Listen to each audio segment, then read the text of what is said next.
Welcome to Poker Fraud Alert Radio. This is a special episode. I'm recording this right now live on October 6th, 2025. The time right now, 3:44 a.m. Pacific Daylight Time. This is not going to be your typical episode. It's going to be a lot shorter, and I'm just going to be covering one topic. And it's not a topic about poker. It's not a topic about gambling. And it is not a topic about Vegas or casinos or anything like that. It's not even about sports. I'm going to talk politics. And one very specific area of politics. And that is how politics relate to me. Because I've had a lot of questions, especially this year. A lot of questions about why I hold the political opinions I do.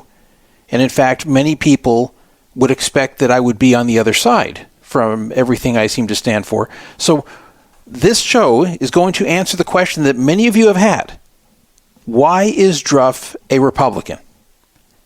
And in case you're about to turn it off and feel like you're going to get a right-wing lecture, or you're going to be told how wrong you are if you're on the left, you don't have to worry, because I'm not going to do that.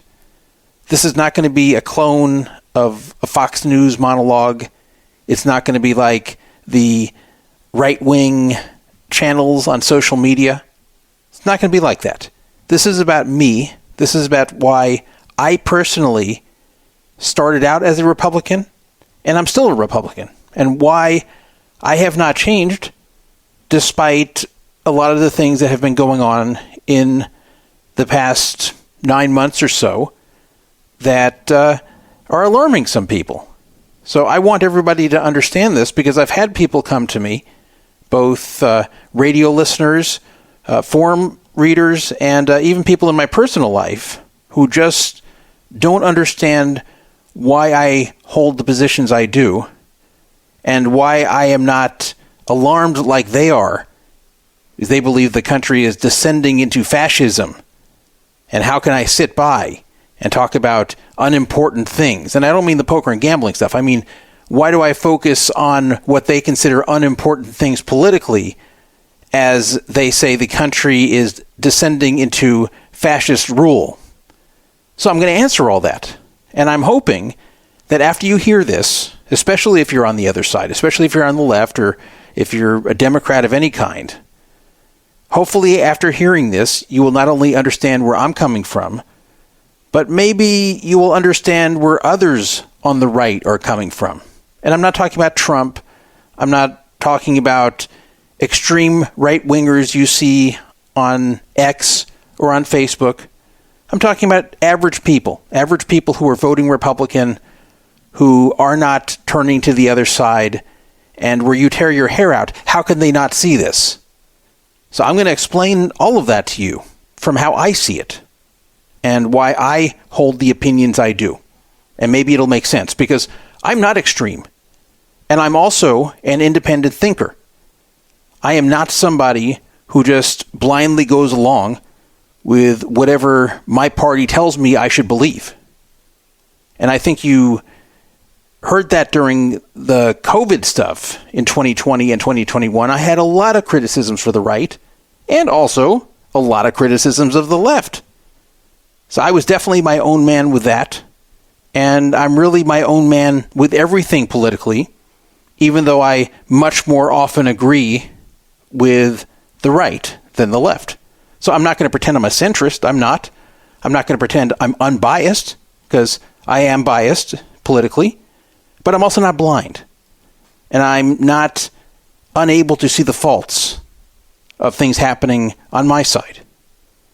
And hopefully by the end of this, if you're not on the same political side as me, hopefully at least you can see the faults on your own side. Because there's a lot of people on the left who are very blind to that, or at least willfully ignorant. So this is going to be our only topic on this show. And then I will be releasing a more typical show about poker, Las Vegas, gambling, sports, whatever, very soon. And it has been a little bit of time since I did the last show. I've done a lot fewer this year than I have in past years, and that's just the way it is these days. At least I'm still doing it. At least I'm still here. But I thought I would do something a bit different here and answer some people's questions about me.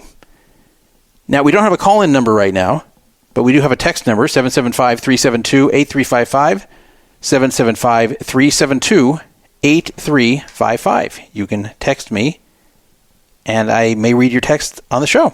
So go right ahead and text me. I'll be checking every so often, and I'll just get right into it. There's no agenda because it's only one topic, and I told you what that topic is. I'm not somebody who changed his politics as he got older. There are some people who are liberals when they're in high school and college and maybe in their early 20s, and then they start to switch over as they get older, and by the time they get to middle age, they're Republicans. That's never been me. Since I was 12 years old, I felt I was a conservative, and I still feel that. And while some of my opinions have changed and evolved over time, some with just differing societal standards, and some with just me maturing or thinking about things differently, a lot of the basic beliefs I had back then are similar to today. So I didn't really have any kind of transformation. And what I can also tell you is that as the party has changed somewhat, I'm still the same person politically as I was, for the most part, compared to 20, 25 years ago. So even as you've seen some changes in the Republican Party in that time, I still mostly believe the same thing. So it's important to understand that. And this show is not going to be an excuse-making session for Trump or the Republicans. That's not going to happen either on this show. If you're looking for that, you're not going to get it. If you're dreading that, well, good news, you're not going to get it. The reason being a conservative appealed to me is it made common sense. And I'll tell you the way I determined it. I was actually from watching TV. I was watching a TV show called the Wally George Hot Seat. You can still see some reruns of this on YouTube. Wally George died over 20 years ago. And it was not really a serious show, but they debated serious issues. Wally George was a conservative, and he would have on liberals to debate with him, and all kinds of crazy antics would happen, and they would have kind of fake fights on there and throw pies in each other's faces, and he would throw people off the show, but a lot of it was an act. But the good thing was, it was entertaining enough for a 12-year-old to want to watch it, because if it were just a boring political show, I would not have wanted to watch that at age 12. So they debated serious issues, and he really did bring on real liberals to debate with him. So from that show, I got the exposure to a lot of political topics, and I got the exposure to what each side thought about the topic, even if it was interspersed with a lot of wackiness and stuff that would appeal to a 12-year-old, but maybe not so much to someone my age today. So it's kind of a good intro to politics. Made politics fun for me to watch, while at the same time getting to understand it. And I just kept noticing that what made more sense to me was the stuff that Wally was saying. And he wasn't always the best debater, but it just seemed to make more sense to me. It seemed like the common sense usually was on the right. And that's basically the way I carried it all the way through, since I was 12 all the way up till today. Now, I'm not saying that in every situation the right has more common sense. But I'm saying that a lot of these just basic concepts seemed to resonate with me much more than what the left was saying. So, for example, it did not take someone incredibly mature or having a lot of life experience to know that if someone is repeatedly committing heinous crimes, that you should lock them away for either a very long time or for life. And when the other side is arguing, oh, maybe that person had a bad upbringing, maybe they can reform, oh, the justice system shouldn't be punitive, it should be reformative, even as a 12-year-old, that sounded stupid to me. So it was concepts like that where I looked at what Republicans believed versus what Democrats believed, and I said, hey, I'm overwhelmingly on the Republican side. Not on everything, but on most of the things. So that was how I started off as a Republican. But I don't think you're that interested in hearing how I felt about politics when I was 12 years old in 1984. And admittedly, I didn't know that much about politics then. I really got most of my knowledge from that show. But of course, if I were to have grown up and realized that I had been wrong the whole way, I would have changed. I'm not going to be that stubborn and say just because I believed this when I was 12 or even when I was 18 that I can't believe differently now. The reason I am still a Republican today is really very similar to why I chose to be a Republican when I was 12, in that things still make common sense to me on the right for the most part. And I know you're probably getting real mad if you're on the left saying, what? Look at all the stupid, ridiculous stuff Trump says and does all the time. How can you say that makes common sense? Well, okay, Trump is a different matter, and we'll get to him. But I'm talking about basic concepts. For example, should biological men be competing with women in their sports? Obviously not. Anyone with the slightest bit of common sense would know that's insane. Should biological men be in women's prisons? Of course not, especially not violent or ones there for sexual crimes. They definitely should not be in the women's prisons, but guess what? They are. They are in many states. You can look it up. And what about elective abortions in the 8th and 9th month? I don't mean when the mom's life is in danger or there's some massive, massive problem with the baby. No, I'm talking about the woman wants to be able to get an elective abortion. To me, that is insane. That's just straight up murder. So if you're going to be for that, that does not make any common sense. If you're going to be for laws allowing that, that does not make any common sense. If you're going to find reasons to give hardened, repeated criminals chance after chance after chance to rehabilitate them, or if you're going to worry about the racial makeup of the prisons and claim the justice system is racist, rather than looking into why the racial makeup in the prison system is the way it is, and not just assume it's racism. Again, you're not using common sense. You are acting on emotion. Whenever you make a decision emotionally, it's usually not a good one. Think about it in your own personal life. The decisions you have made when you were emotional tend to not be very good decisions, right? I know that's true for me. You make your best decisions when you're not doing it with emotion.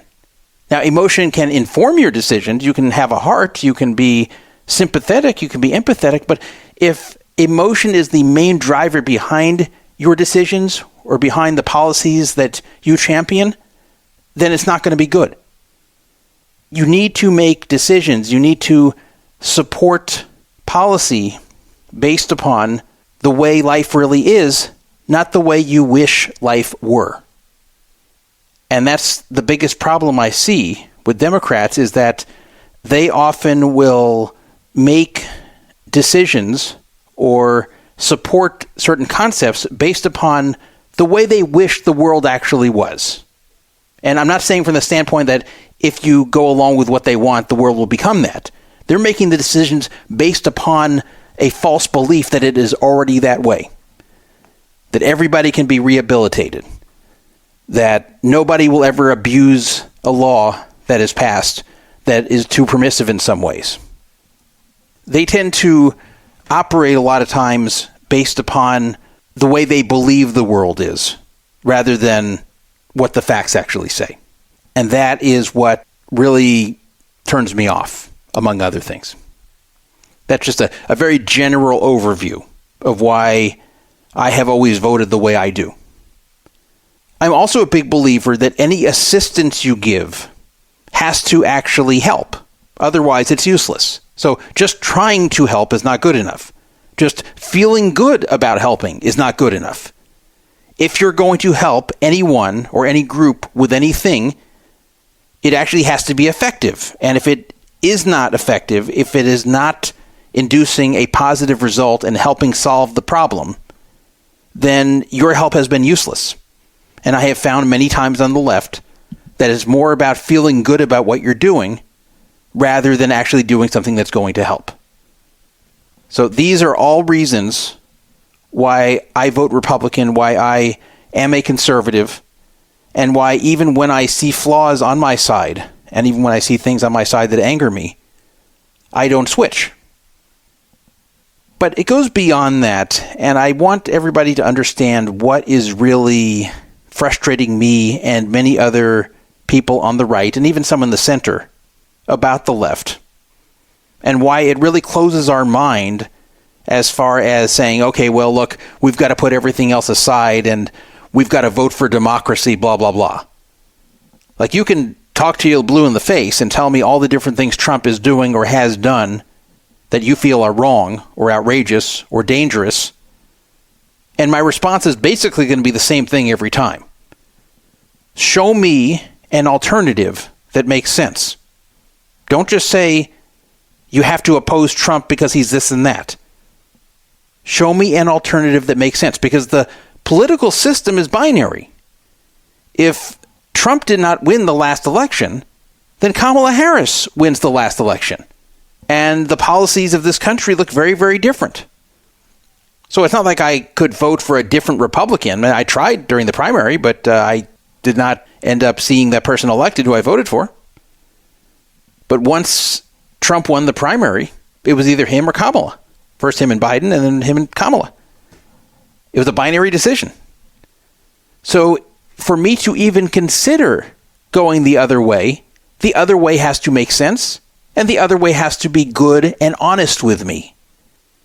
And if they're going to gaslight, and if they're going to lie, and if they're going to support insane and stupid things, then I'm not interested. And it's not just me. Most people are not interested in switching if that's the way the other side's going to be, no matter what flaws that you're going to be seeing out of Trump. And that's the cold hard truth. Now, let me tell you some things that have been bothering me recently regarding the way the left, the Democrats, have been acting. And maybe when you hear this, you can understand how I feel. But before I do that, I want to tell you about something that happened when I was 10 years old. Not about politics at all. I loved arcades back then. I loved playing video games in arcades or in anywhere that had video games there. A lot of stores added video games for extra revenue. So 7-Eleven had video games. There was this macadamia nut store nearby that had video games. Movie theaters, of course, had video games. Video games were all over the place. In fact, even at one point, my elementary school was discussing maybe putting in a Pac-Man machine. But the parents said absolutely not. It didn't happen, but it was being tossed around for extra revenue. Wherever I could find video games, I played them. I loved them. I was 10 years old. But there was one thing I hated, and that was I would bring my quarters, I'd drop it in the machine, and the machine would not work. Either it would just eat my quarter and not allow me to play, or there would be something wrong with the controller, or one of the buttons would be broken. Something to where I did not get my quarter's worth, where I didn't get to really play the game.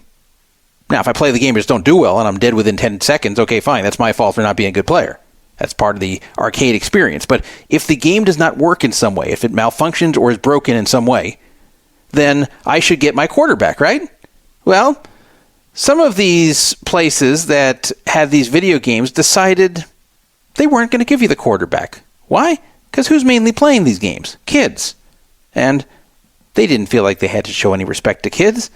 So some of them started putting up signs, play at your own risk. And if you dropped a quarter in the game and it didn't give you the credit, all they had to do was come over and open the machine and give it a credit, or they could just give you a quarter to drop back in the machine. But they weren't doing it. They'd point to that sign, play at your own risk, and tell you, sorry, we don't give refunds. It's all there, black and white, clear as crystal. You get nothing. You lose. Good day, sir. Well, look, I was 10 years old, but I knew that was wrong. I knew that was illegal. Even as a 10-year-old, I knew that. I knew it just could not be right that they could put up a sign saying play at your own risk and then cheat you. Otherwise, people could be cheated in all ways. What if my parents went to go buy a house and then the person they bought the house from said to them, sorry, I'm not giving you the house, I'm not moving out, and I'm not transferring the title to you. Deal with me at your own risk. Look at the sign. You think that would hold up? Like, I thought about this when I was a 10-year-old. That you can't just put, do business with us at your own risk, and then steal someone's money. That's not how the law works. I knew that as a 10-year-old without knowing anything about the law.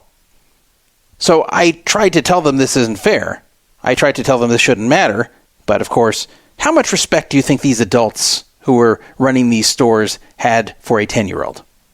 How much respect do you think they showed me and for my point of view, which was correct, but how much respect do you think that they showed me? 0.0. I was told I was wrong. I was told that they're the adults, I'm the kid. I don't understand the law. All they have to do is post that sign, they told me, and then they don't have to give me a refund. It is legal for them to not give me a refund, they told me. And they told me, I don't know this. I'm a little kid. Talk down to me. Sometimes I got my money back by complaining to my mom afterwards, and she'd come in. And once she'd come in, then they would back down because they would know that they can't pull the shit on an adult, and they knew what they were doing was illegal, so then they'd give the quarters back to my mom. But I didn't go run to my mom every time this happened. A few times I did, but most of the time I didn't. But it pissed me off. It pissed me off so much. It pisses me off now 43 years later to think about how I was being talked down to, that I was a stupid kid who didn't know that this is legal to post a sign, play at your own risk, when I was right the whole way. I was right. Not only was this morally wrong, it was legally wrong. No such thing as do business with us at your own risk. But look, if you dropped present me into my 10-year-old body, so my brain and my 10-year-old body back in 1982, I could try to reason this out as well as I could today, and it wouldn't make a bit of a difference because they would not respect a 10-year-old. They just talked down to me and said, hey, you're stupid, you don't know. We know you don't. We're the experienced ones, you're the dumb kid. So what does this have to do with politics? Well, this is what I have seen from the left and the way they've treated everybody. They make a statement. They will claim some kind of expert backs them up. Sometimes they'll even have the expert come forward and back them up. They'll claim research or statistics back them up. And they treat you like a dumb rube if you disagree.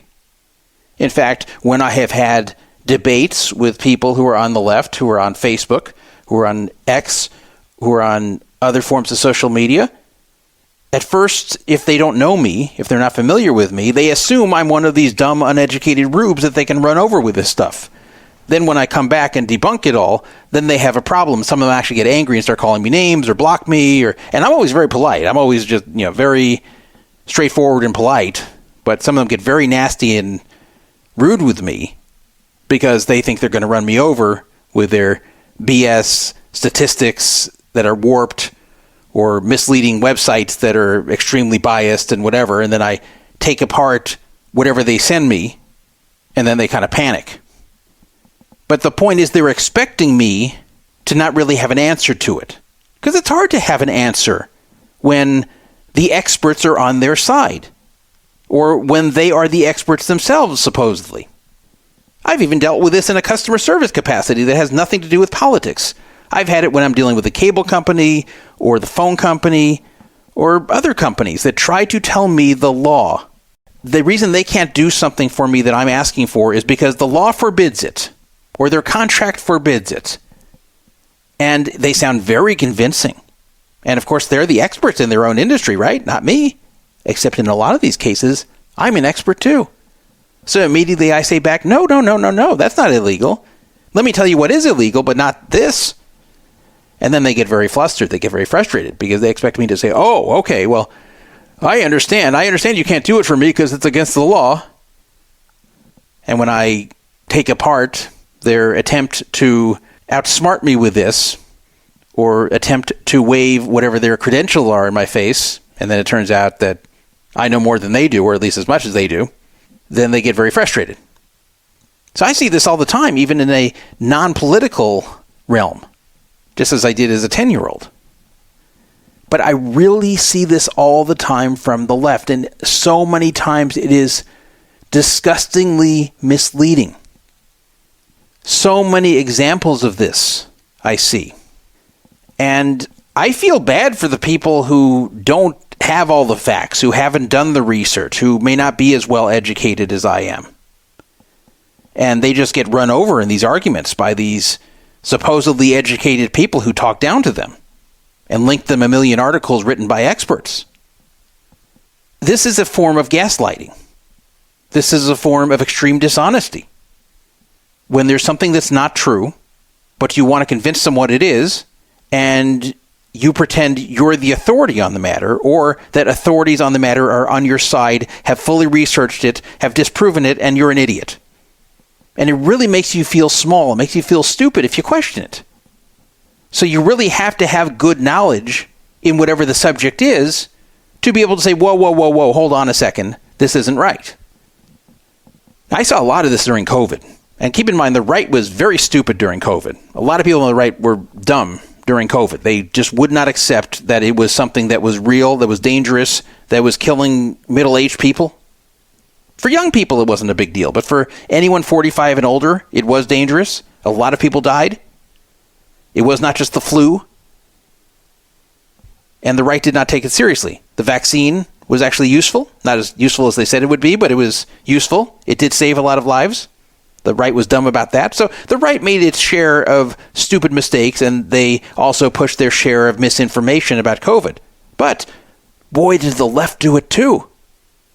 And they did it in a more aggravating fashion, because the right, they were just a bunch of idiot conspiracy theorists who weren't pretending like they were speaking from a position of authority. They were speaking from the position of like regular people who think they had it all figured out, which was annoying to argue with them too.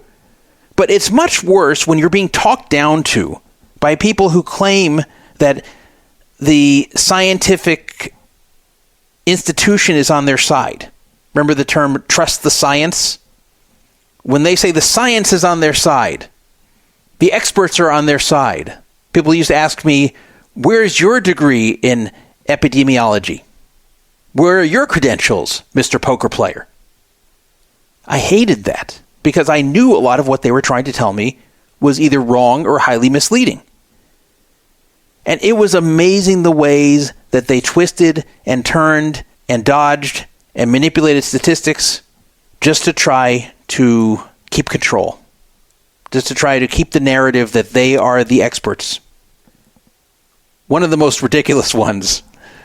Remember when we couldn't go outside, even though outside was the safest place to be? Remember we couldn't go outside? The parks were closed, the hiking trails were closed, the beaches were closed. Remember that?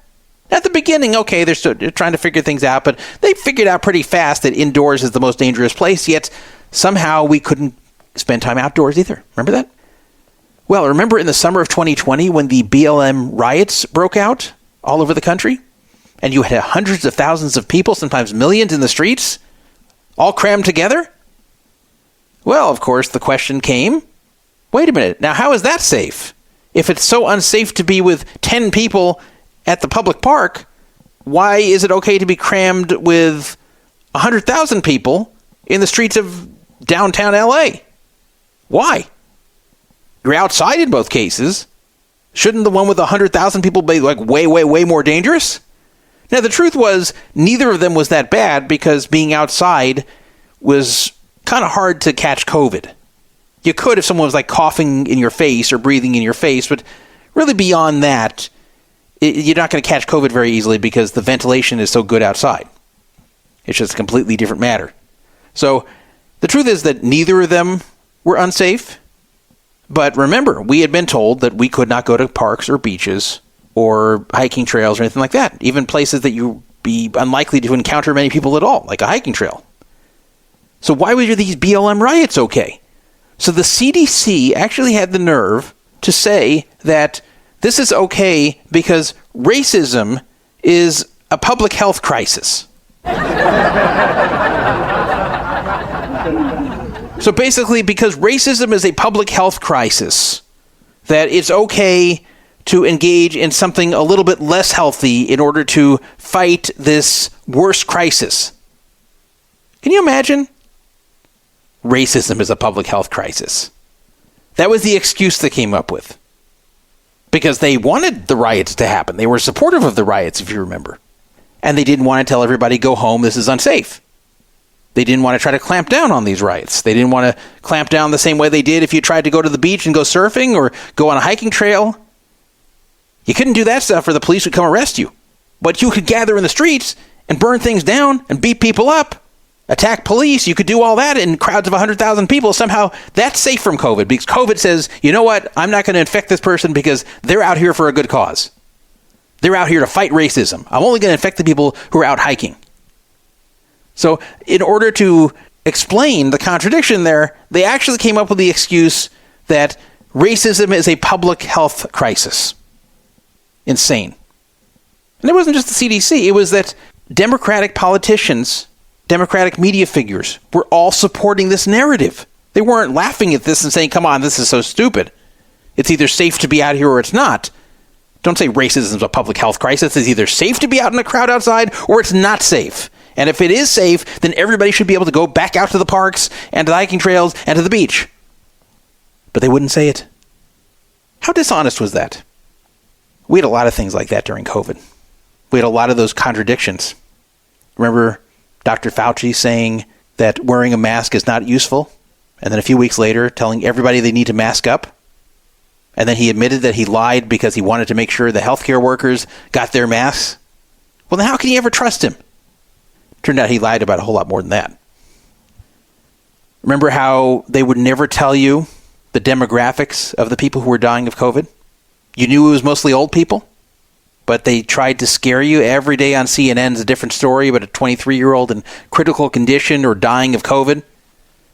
Then when you actually dig into the statistics, which weren't that easy to access, but when you found them and you looked it up, you'd see that 99% of the people dying of COVID were over 35.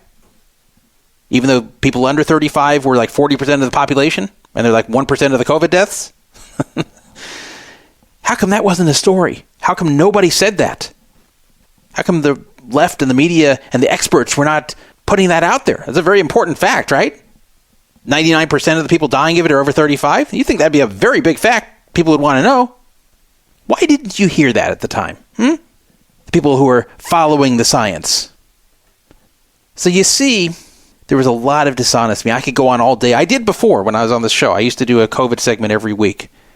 There was a lot of dishonesty on the left about COVID. A whole lot of it. But then there was the censorship. There's the censorship. You couldn't discuss that COVID came from a lab, in your opinion. I'm not saying it 100% came from a lab, but hey, it looked pretty obvious to me that they had one of two institutes of virology studying something like COVID, and that it began there. Happened to be in the same city by coincidence of any place in the world. It happens to be in Wuhan, where they have that Institute of Virology.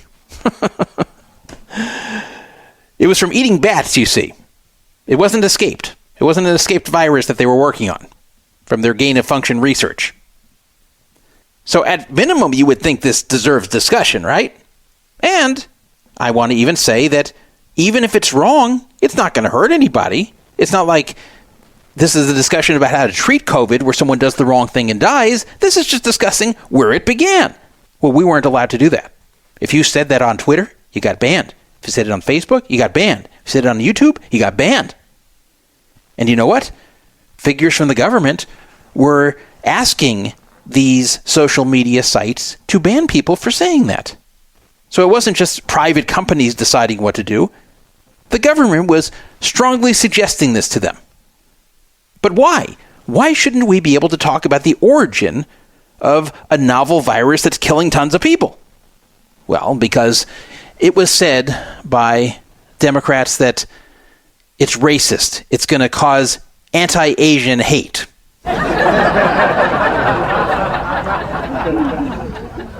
I see. So how long has China been kind of like a U.S. enemy? Haven't they been one of our enemies or semi-enemies for a long time? Hasn't that been the case? So how come this is going to cause the anti-Asian hate by criticizing something done in China? Not by Chinese Americans, but something done in China. We've criticized China for many, many decades, since before I was born. That was okay. But somehow saying where COVID came from, that's going to cause this tremendous wave of anti-Asian violence. So therefore we can't talk about it. Not only did this violence not materialize, but we couldn't even talk about it and see if it would materialize. We can't discuss this. If it's going to cause racism, we can't discuss it. And it wasn't just that the social media sites did it and everyone objected and they said, tough luck, this is our policy. You didn't have one Democratic politician coming out and saying, no, that's wrong. No, we should be able to discuss the origin of COVID in the electronic public squares, right? Can you remember one Democrat who came out and said, this is wrong, stop it? Stop banning people for saying that? Whether you agree or not, this should be something we can discuss. This should not be a verboten topic. No. They all defended it and said that it is important for everyone to get together and stop anti-Asian hate. Such terrible gaslighting. Such a horrible lie. And they would do this and trot out all the experts who are showing you about all the Asian hate that's occurring and all the anti-Asian violence that's occurring, which really wasn't. They're all telling us, trust us, we're the experts. We need to stop talking about this. We need to stop you from talking about this. You can't talk about this anymore because the experts have said, if we talk about this, then Asians are going to die, so we can't talk about it. We're going to have to stop you from talking about it. Sorry. And every single Democratic politician was silent on this. Every single Democratic social media figure was silent on this. Go back and look if you think I'm wrong. How do you think people felt who were not on the left watching this occur? I wanted to say on Twitter that I thought it came from a lab. I have nothing against Asians. I have Asian friends. In fact, one of my best friends as a kid was Chinese. And I got to learn a lot about Chinese culture through him. I have nothing against Asians. In fact, I went to school with a lot of Asians. I went to college with a lot of Asians because I was in a computer science major. I was in the minority there. But I can think it came from a lab in Wuhan. That doesn't make me racist. And I should be able to discuss this. So you have to stop and think, wait a minute, this isn't ancient history. This wasn't 40 years ago. This was 5 years ago, 4 years ago. Why were we unable to discuss this subject? You can't say people were dying because of misinformation. This wasn't going to kill anybody. Why couldn't we discuss it? And why were Democrats not going out and saying, oh my God, in America, why are we preventing discussion of a subject? Why are we doing that? Why don't you ask yourself that? Now you may say, Druff, come on. This is 4 or 5 years ago. Much more important things today. The government's descending into fascism. Trump's out of control. He's implementing Project 2025 like everyone said he would. Why are you bitching about COVID stuff that's long past? Because the people who are saying, let us be in power as the alternative to Trump, as the alternative to the Republicans, come over to our side. This is the way they governed. This is what they believed in. This is what they stood for. Now, I want to give you something on the other side. I want to show you something very recent that happened, and I'll show you a very different reaction. Jimmy Kimmel. I'm sure you know he was banned for a short time from ABC. His show was suspended because of some comments he made about the shooter of Charlie Kirk. And his statements were wrong. He was lying. He was being a jerk. I didn't like at all what he said. But at no point did I think that he should be taken off the air for it. When he was taken off the air, I did not rejoice. I did not think it was good. I did not support it because I don't believe the government should get involved in any way in pressuring a company to take someone off the air. Now, if ABC on its own said, hey, we don't like what Jimmy Kimmel's saying, it's a lie, and he's just dividing the country further, and we don't want our platform used for this, and they fired him, that would be totally fine. That's up to them. But to be under pressure from the FCC to do this, that's very bad. That shouldn't be happening, and I didn't support it. But it wasn't just me. Ben Shapiro came out and said he didn't support it. Ted Cruz came out and said he didn't support it. I saw people all over social media on the right who were saying, this is no good. This is not the way. They should not be doing this. And so many people on the right had the same message. We don't like Jimmy Kimmel. We think he sucks. We think he's a liar. We think he lied there. We think he's a jerk. We don't like his show. We wouldn't cry if he got fired. But this is not the way to get rid of him. The government should not be getting involved in speech matters. A lot of people on the right stood up and said that. And in fact, when Kimmel came back, he gave credit to some of them for saying this. So how come we had that? How come when that type of thing happened, people on the right, including prominent people, stood up and said, no, this is wrong? And how come when we were censored from talking about where the COVID virus came from, or about Hunter Biden's laptop, whether it was real or not, and what that meant. Remember, we were censored from that too? Remember the New York Post got banned from Twitter over that? How about when our own sitting president was banned from Twitter? Did you see anyone coming out and saying, I'm talking on the left, anyone on the left, I mean, like any Democratic politicians or even any prominent person on the left who's not a politician, did any of them say, no, this is wrong? No, we should not ban our sitting president from Twitter, which is our modern equivalent of a town square. Why is he banned? And all kinds of dangerous and evil dictators from other countries are allowed to post there and are posting very inflammatory and violent things. Why should they be able to do that and our own president is banned? I mean, sure, Twitter can ban him, but should they? Is that the right thing to do to ban our existing president at the time in January of 2021, shortly before he left office? How many Democrats stood up and said, no, this is wrong? How many of them said, this is insane? We shouldn't ban him. We may not like him. We may not like what he said that caused some people to go forth with the January 6th riots. He didn't directly tell them to do it, but he did use inflammatory language, and then this riled people up. So you can give him a hard time about that and how he handled it as it was happening. And I'd even agree with some of it. But ban him from Twitter? What? So we can't read what the President of the United States has to say?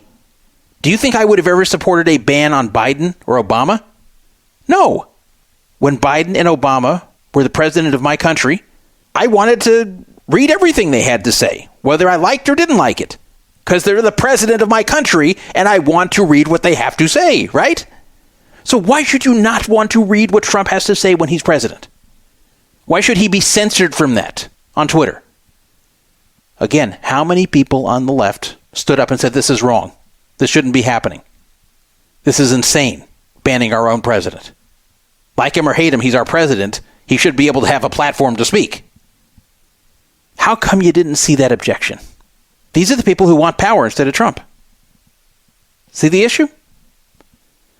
I can't just look at things like that and say, okay, these are the people who are going to stand up against fascism. Because you know what a big feature of fascism is? Censorship.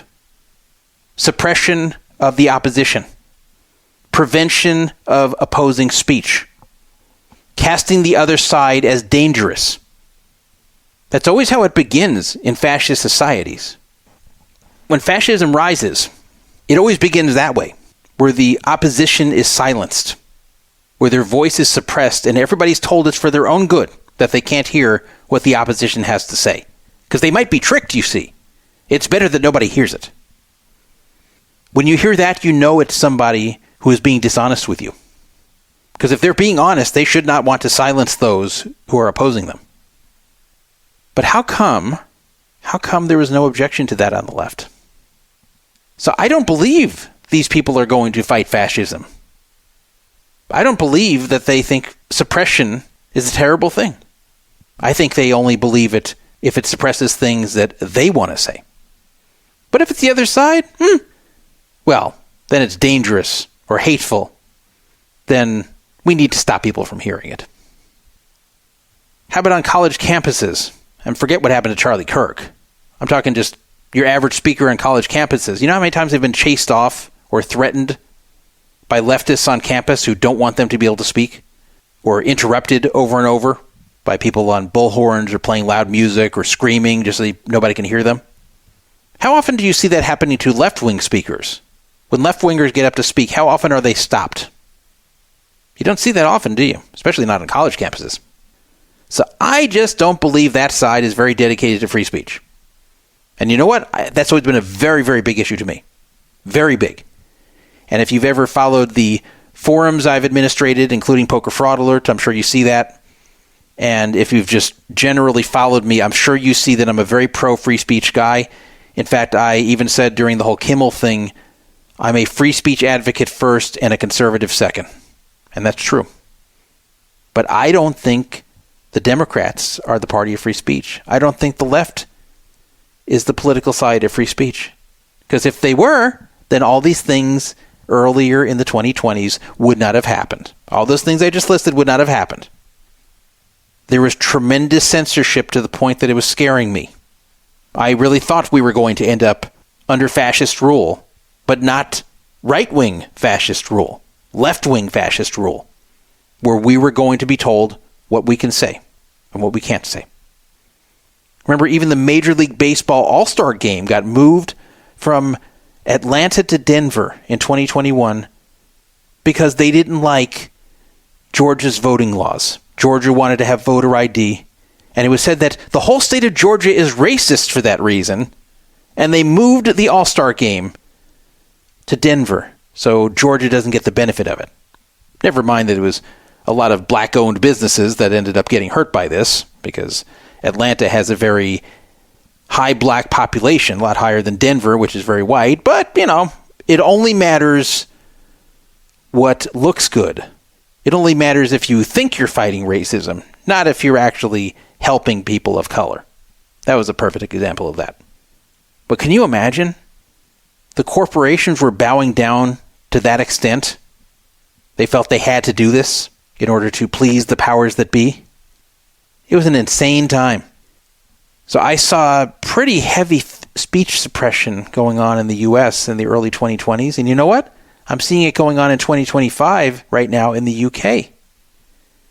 If I lived in the UK, I could not run Poker Fraud Alert. I'm not kidding. I would have to take it down because I would be at risk, in fact, at high risk of arrest. Because a lot of things that are written on Poker Fraud Alert, even not by me, would be illegal there. And it's not because we have illegal activity on my site. We don't. But speech is illegal in a lot of ways in the UK. People have been arrested in the UK for saying that they don't think men can become women.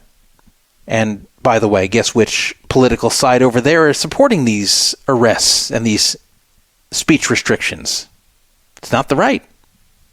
So I just don't trust leftists to keep my freedom of speech.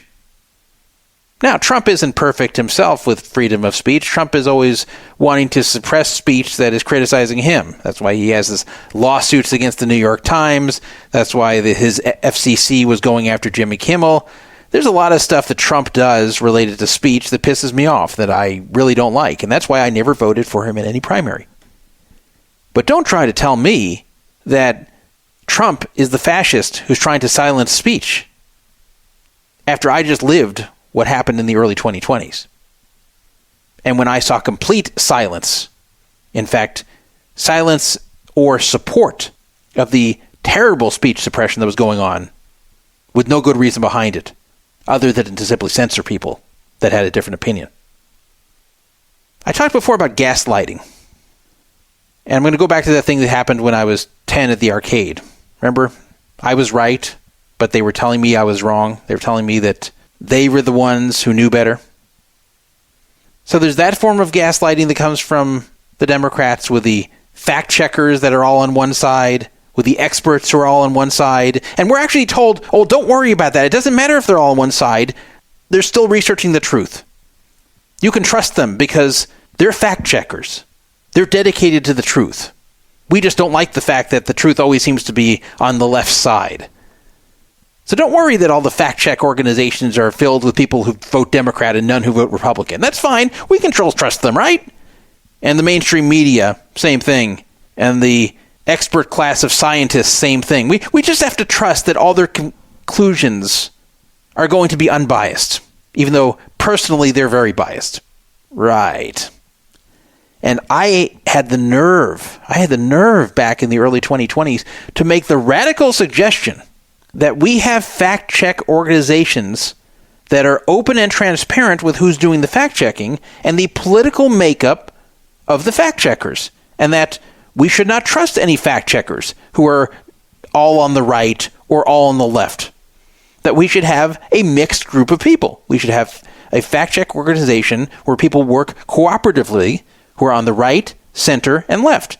And they can hire people who have the ability to think critically, people like myself, that aren't going to just always repeat the party line, and then they can separate the truth from the trash together. That would be a good fact-check organization.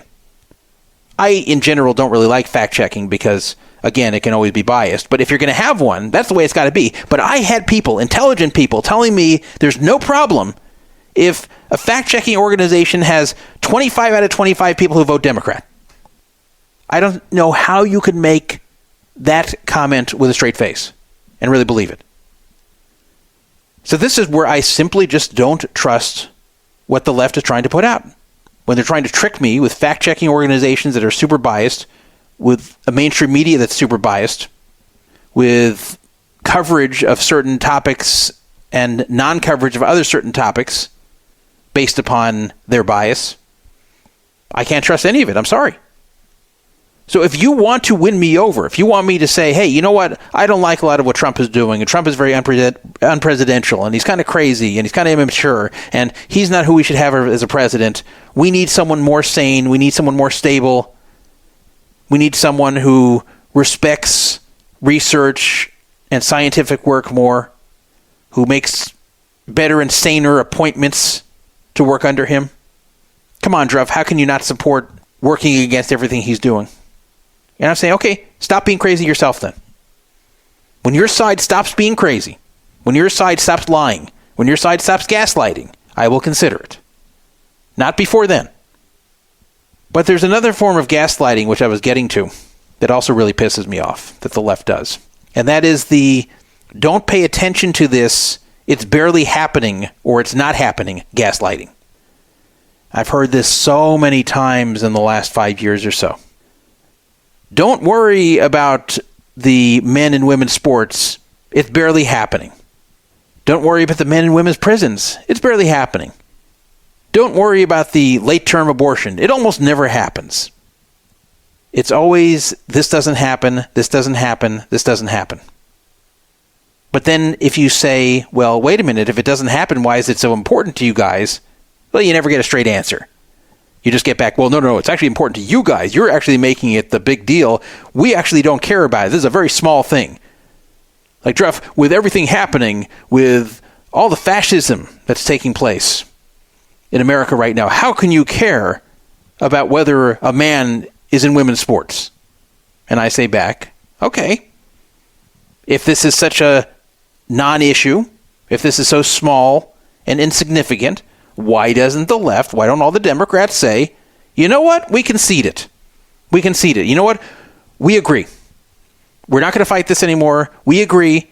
From now on, we are also supporting bans on biological males in women's sports because we want this subject done. We want to talk about more important things. So yeah, we're against this too. We concede the issue. Have any of them said that?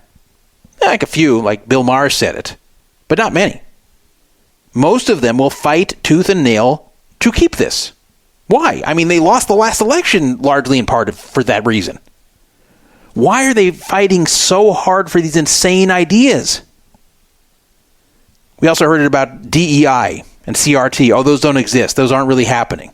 And then once you prove it's really happening, okay, well, it's happening, but it's very infrequent. It's really not what you think it is. It really isn't affecting much. And then you prove it is, well, okay, but these are right. These are good to be happening. They're always moving the goalposts. It's a constant gaslighting of, why are you noticing this? Why are you obsessing over this? Why are you bringing this up? It's so unimportant. You go, okay, well, if it's so unimportant, why don't you guys just drop it and concede it? Oh, no, we can't do that. Well, why not? If these things never happen, if it affects such a tiny minority of people, if there's so many super important things in its place, why don't you concede it then? Why are you fighting so hard to keep those men in the women's sports and in the women's prison? Why are you fighting so hard to keep the right to elective late-term abortion to the point where now we've got crazy abortion laws all over the country on both sides? We have some states where you can't get the abortions at all. And you have states where you can do it all the way up to 9 months just because you feel like it. And yes, there are several states where that's the law, where you can actually go in and say, I want an abortion here a week before I'm due. And if you can find a doctor to do it, it would be legal. And then what the left says back is, well, you'll never find a doctor to do that. Well, that's not good policy. That is not good policy.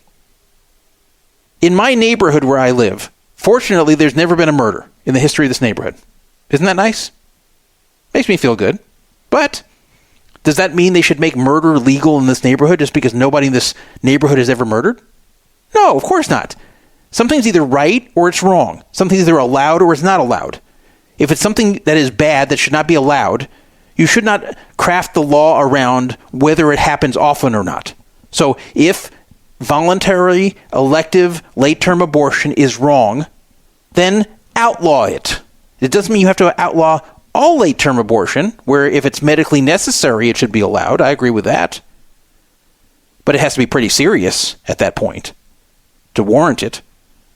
But at least outlaw the voluntary late-term abortion, but the left won't do it. The left will not agree to it. They'll just say, well, this never happens. Well, okay, if it never happens, why not outlaw it? You can't get an answer there. Why? Because it's the same gaslighting bullshit. And I just cannot be on board for any of that type of thing. Deal with me honestly, in a straightforward manner. And I know what you're going to say. Well, Trump doesn't do that. Trump's not honest. He's not straightforward. Trump lies all the time. True. But you're trying to make the case against Trump. You're trying to say, we're not Trump. We're better than Trump. Come over to us. Because even if you don't agree with everything we stand for, at least we're not him. At least we're good people. Then be good people. Then be honest people. Don't gaslight. Don't be so afraid to concede anything. They won't concede anything. Can't even concede simple things like don't put men in women's prisons. Are you aware of the fact that in many states, if you are charged with a crime, even a violent crime, you can tell them after you've been charged, after you've committed the crime, that you've decided you're a woman, and they will put you in a women's prison. If you don't believe me, I will send you some pictures of some, quote, women that are in prison. Biological men who look just as male as I do. I'm not exaggerating. They don't look the slightest bit female. I'm not saying they're trying to look female and failing. I'm saying they don't even try. They have mustaches and beards. They do their hair like a man. Everything about them is male. There's nothing about them that's female. They just say they're female so they can get in a women's prison, and then they rape the women who are there. This has happened. Why? Why won't the left just say, yeah, this is insane. No, we're never putting men in women's prisons. It's not interfering with trans rights to keep biological men out of women's prisons. Why won't they at least go as far to make some kind of standard for what they consider a transitioned person before they put them in a women's prison? But they won't. Why not? And why don't you ever hear people on the left, except for a few, saying how wrong this is and how stupid it is and how it's making them lose elections and making the important things get drowned out by this? Why don't you hear that from them? It's because they won't concede anything, because they're that dedicated to appeasing the loudest, most extreme part of the party. And yes, the right has this issue too. The right also has trouble standing up to the extreme part of their party as well. I'm not blind to that. But again, you're trying to get me to vote against my beliefs. You're trying to get me to switch parties based upon flaws that Donald Trump and other Republicans have. Flaws I acknowledge. Okay, well, you got to be better then. You can't be just as dishonest. You can't be worse. So if you won't concede these simple things, then we have nothing to talk about. Then you're not a serious person. There's the whole matter of Antifa. Antifa, I don't know how you're supposed to pronounce it. There's this gaslighting about that. How could you oppose Antifa unless you're a fascist? Because, well, look at the name. Antifa stands for anti-fascist. So how can you oppose them unless you're a fascist yourself?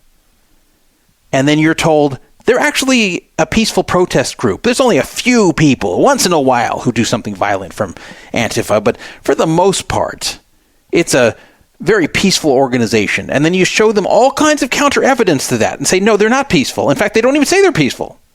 At least they're honest that they're not peaceful. It's not even like Antifa itself claims that it's peaceful. But then they'll say, well, it doesn't really exist. Remember all that gaslighting? It doesn't really exist. It's a figment of Republicans' imagination. They say, well, there is no head of the group. There's no headquarters. There's no membership rolls. So how can it be real? You guys are making it up. You guys are exaggerating. So that's the problem, is you see footage. You read about arrests that occur. Antifa violence that you know is happening in Portland and Seattle and other places. You know what's happening. You know these are violent people. And you're supposed to believe they don't exist. Or it's just a few bad apples. When even Antifa itself will not condemn violence. They believe in political violence. They believe that they need to do what it takes to fight, quote, fascism. But that also includes violence, vandalism, arson, sometimes even murder. It also includes intimidation and suppression of speech.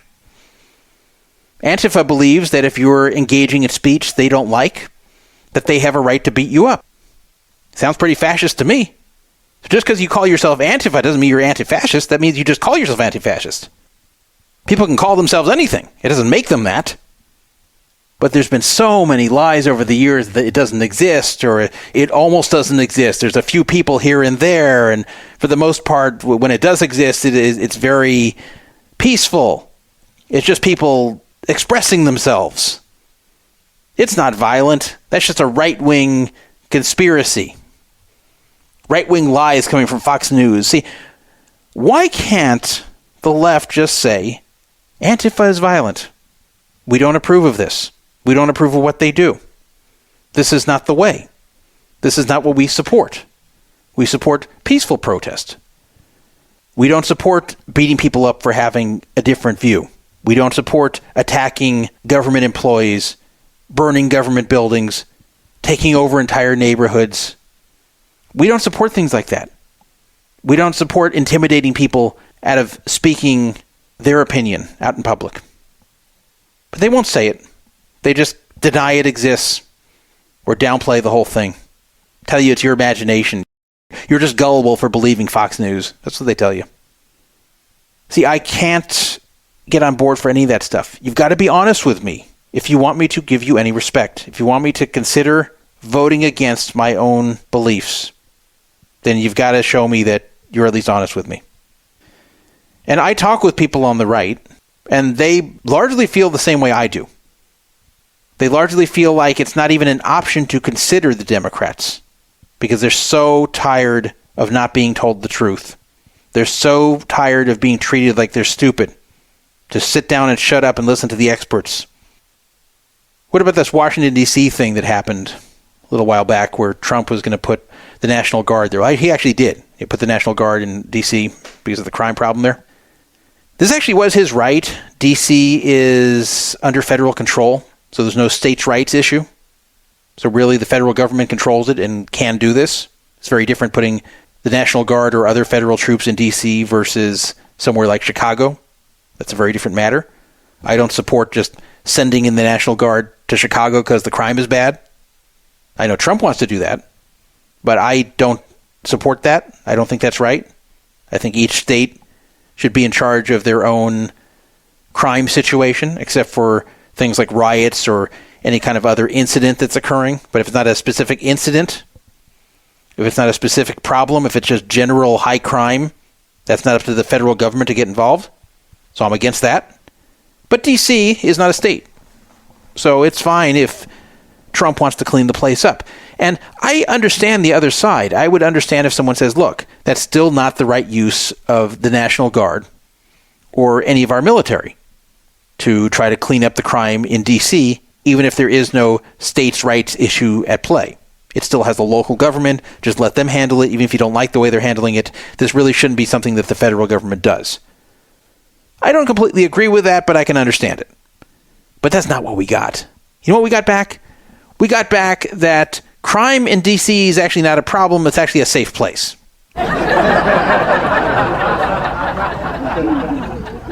And we were told that it's improved so much in the last year somehow. Miraculously, somehow in the last year, crime went way down in D.C. for no reason. Just went down, guys. It's good now. Good and safe. So yes, we've been told our entire lives that D.C. is a dangerous place. That's what I've heard since I was a little kid. Nobody's really denied it. Everybody's kind of acknowledged it's a place with a lot of violent crime, Washington, D.C. Kind of seems strange to me as a kid. Like, wait, why is our nation's capital so violent? But that's just the way it's always been. at least since I've been alive, that Washington, D.C. has had a lot of street crime. And they just couldn't get a good handle on it. They couldn't stop it. But somehow between 2024 and 2025, that changed. My whole life it hadn't, but somehow this past year, a light switched off. And the crime has almost gone away. Do any of you believe that?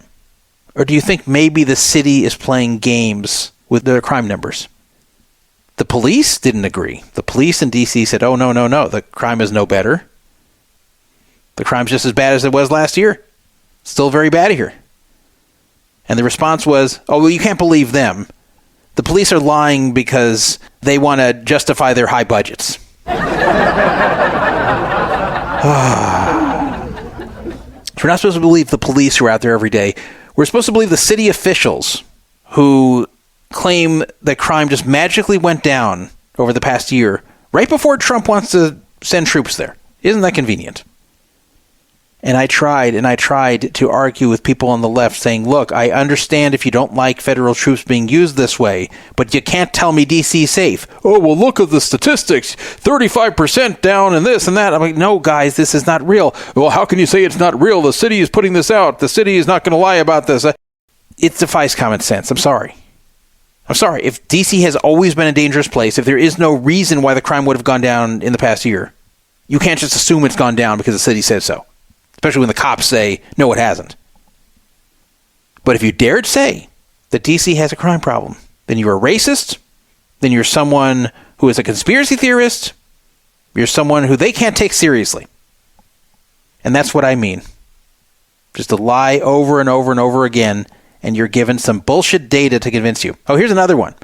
You've probably heard, this has been a popular discussion topic since Charlie Kirk was murdered, you've probably heard that right-wing violence, right-wing political violence is much more common than left-wing political violence. And you might be scratching your head and saying, wait a minute, but where is all this right-wing violence? I mean, I hear about it occasionally, but I don't hear about this epidemic of right-wing violence. I'm hearing about an occasional thing here and there. How come they're claiming that it's so much outnumbering the left-wing political violence? Well, again, it's a trick with statistics. First of all, any kind of civil unrest is not included in that. So riots, nope. Any kind of arson, any kind of activities by a group like Antifa, it's not included in that. That's considered civil unrest and they don't count it. So that's already a problem right there because violence is violence. But even getting past that, I thought, wait a minute. How are they determining what right-wing violence and left-wing violence is? So I looked into it, and it turned out that, first of all, the main person who was studying this was very much on the left, that basically everyone studying this was left-leaning, so they had a reason to be biased there. Back to that problem again. And then they were classifying a lot of things as right-wing, which were not necessarily right-wing, like anyone who considered themselves some sort of separatist was automatically considered right-wing, even if they were a very left-wing group. Just if they called themselves a separatist, they were considered right-wing. So just games like that were played where you couldn't trust the data. So in case that gets quoted to you, that's the story there. I don't even know what the real numbers are. Like once they take out junk like that, what are the real numbers? I don't know, because I don't think anybody unbiased has studied it. And I would love for the truth to be studied. I would love to see studies that are done by truly neutral people who want the truth. Or maybe a group of people, some of whom are on the left, some of whom are on the right, and they're going to get together to kind of police each other to make sure that it's all reported honestly and fairly. I would love to see this because I don't want to just see data that favors my side. I just want to see the real data. That's all I want. You might be surprised, but I read a lot of left-wing material. I read a lot of left-wing sites. In fact, my own friend there, Master Ken Scaler, he likes to send me left-wing articles in text, and I read them. But it's not just from him. I will read left-wing stuff all the time because I want to hear what the other side has to say. So I do not want an echo chamber.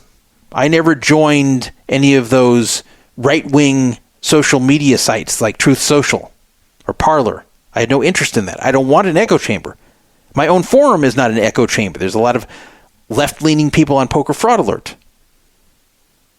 I do not want everybody who's interacting with me to necessarily agree with me. I want a mixture of those who agree and disagree. In fact, I'd rather be among a bunch of people who disagree than everybody agreeing in like an online forum environment.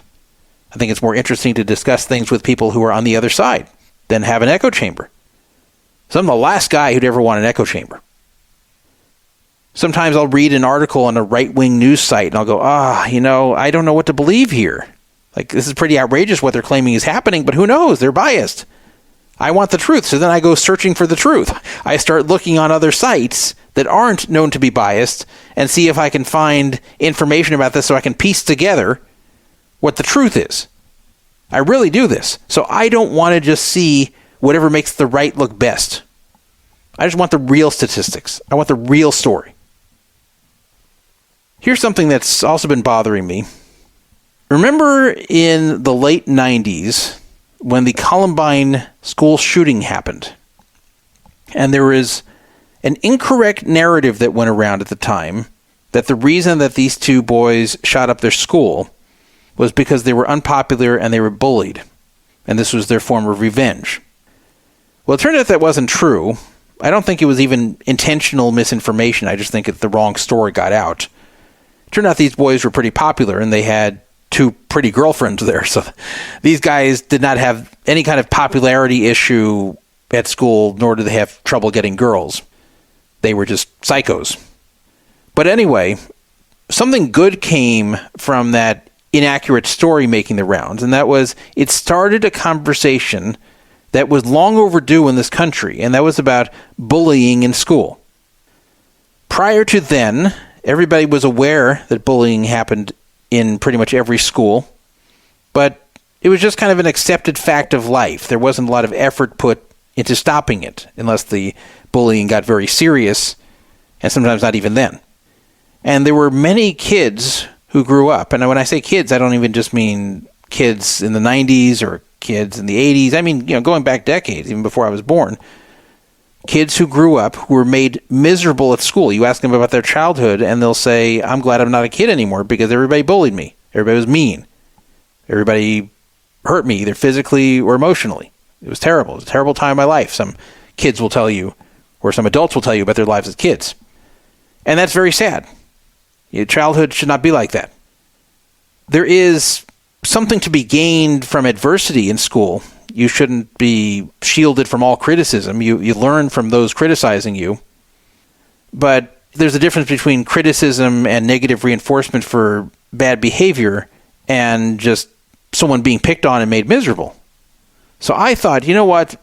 This is a good discussion that they're finally having about bringing down bullying in school, even if the thing spawning the discussion turned out to be information that was inaccurate.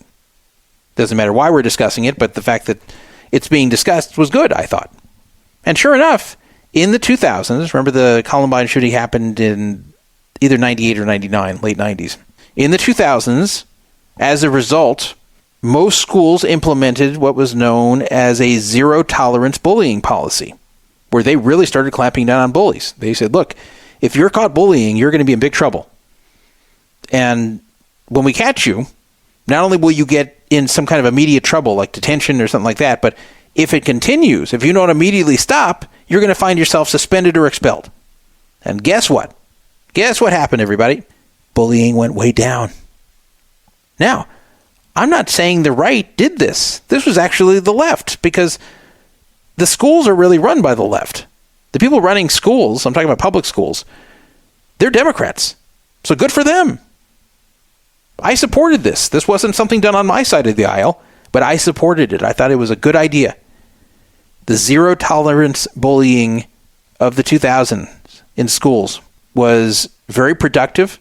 It worked. Remember I said earlier that I don't like things that are just done symbolically, that I like anything that's done to actually have an effect? Well, this definitely had an effect. And I talked to kids from that era, both when they were living it and also as adults today, I know we don't really have people of that age listening to this show for the most part. So most of you are around my age or older, maybe a little bit younger, but not way younger. But if you know anybody who went through like high school in the 2000s, they'll tell you that there was really, really a lot of clamping down on the bullying back then. Great. I thought that was a nice reform. But that's not the case anymore. The zero-tolerance bullying that was implemented in the 2000s is now gone from just about all public schools. Yeah. Now, how did that happen? Why would they ever bring back bullying? If they had the problem mostly solved, why would they ever bring this back? Well, let me tell you what happened. You had some people studying this, some pseudo-intellectuals who studied the situation and said, uh-oh, we have a problem. Yes, bullying has gone way down in the schools, but we're looking at who's getting in trouble. We're looking at who's getting suspended and expelled and the detention. We're looking at who's getting in trouble for bullying, and guess what? They're disproportionately black and Hispanic. So this policy must be racist. Clamping down on bullying must be racist because we're seeing disproportionate consequences against certain races, certain minority races. So therefore, this must be unjust. This must be a bad thing. We have to undo this. So they undid it. No more zero-tolerance bullying. But, of course, they had to replace it with something. They can't just say, okay, everybody's free to bully again. Well, they had to come up with something to replace it. So they decided to apply a concept from criminal justice to the school system. And I don't mean a concept from criminal justice that actually resulted in justice. I'm talking about a concept of criminal justice that has never worked. It's something called restorative justice. Restorative justice is basically an approach to criminal justice and also now discipline in schools that is less based upon punishment and more based upon having the perpetrator learn what they did wrong and improve as people. I'm sure you can understand how that doesn't really work with street criminals, but it also doesn't work in the school system. I'm sure you remember some of the bad kids you went to school with. Maybe you were even one of them. Do you think the bad kids, the kids who like to beat people up, the kids who like to cause a problem, the kids who had big-time anger issues, for whatever reason, do you think those kids you remember from those days, you think if they called them in to discuss their feelings, you think these kids were going to become better people overnight and stop the bullying? You think that would happen? No, of course not. I can't think of one bully that I knew back in school that would have been changed by this. Now, some of these kids grew up to be decent people, but that was just from maturing. I'm talking about like changed on the spot, learning what they did wrong and becoming good people right then, because the school system approached them in such an understanding fashion. No, what the kids learn is, oh, good, I can get away with anything because whatever I do, they'll call me in, I'll discuss my feelings with them, they won't really punish me, and I'll get several chances before they actually do anything. They have kind of an escalation system where they start off doing absolutely nothing, and then they do something very light, and then they do something a little bit less light, and only after a ton of repeat offenses do they start to take action, unless it's something super, super serious. That's the way it currently stands today here in 2025. In fact, that's the way it's been for about 10 years now in most schools. It was around 2014 when they started changing. So they actually ruined the gains they had had from the zero-tolerance bullying policies because of this phantom fear of racism. Just because the kids being suspended and expelled weren't perfectly along racial lines according to what percentage they are in the population. Any deviation from that, uh-oh, it's racist, we can't do it. Never mind if these kids really did deserve it. Never mind if there might be other reasons this was happening. Never mind if it's good policy and the kids who did this were just bad kids, regardless of what race they were. We had to do away with it because it was racist. So who suffers? Well, the kids of today are suffering. The kids of today are being bullied once again because of this ridiculous fear of racism. We have restorative justice in the schools now. Go look it up. I'm not making this up. In fact, you can ask your favorite AI tool, Grok, ChatGPT. Ask them about this. It'll tell you exactly what I'm saying. Say around 2014, they abandoned the zero tolerance for bullying, and they went to this restorative justice crap. And that it's really aimed at helping the kids who are bullying become better people. Now, you can do these things in parallel. You can give consequences to the bullies and also work with them and say, hey, why are you doing this? Hey, let's see if we can improve. That's fine. But you can't do that in place of a punishment, or the kids learn, okay, I can do these things with no punishment. So that really, really encapsulates what the left is about. They don't look at what is real. They look at this imaginary world where everything can be explained by racism or homophobia or transphobia or Islamophobia. You can't just say, look, we're just going to make a policy, a colorblind policy, and whoever violates it's going to have the consequences from it. You think it would bother me if mostly white kids got in trouble? No. I'd say if the white kids deserve it, throw the book at them. That's what I'd say. I wouldn't say, oh my God, you're being discriminatory against white people. I don't care what the races are who gets in trouble for bullying. If you're really a bully and you get in trouble for it, then you deserve it. And it's not like they found instances of people of color being accused of this unfairly. No. They were just looking at stats and saying, well, we don't like the percentages here. We're going to change the policy. The SAT. SAT is not used very much anymore. You probably took the SAT. I took the SAT. SAT is pretty irrelevant. It still exists. It's pretty irrelevant now. Most colleges don't use it. Because, yes, the SAT is racist.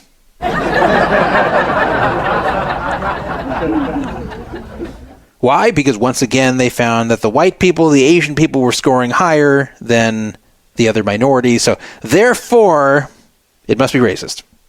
And most colleges stopped looking at it for admissions.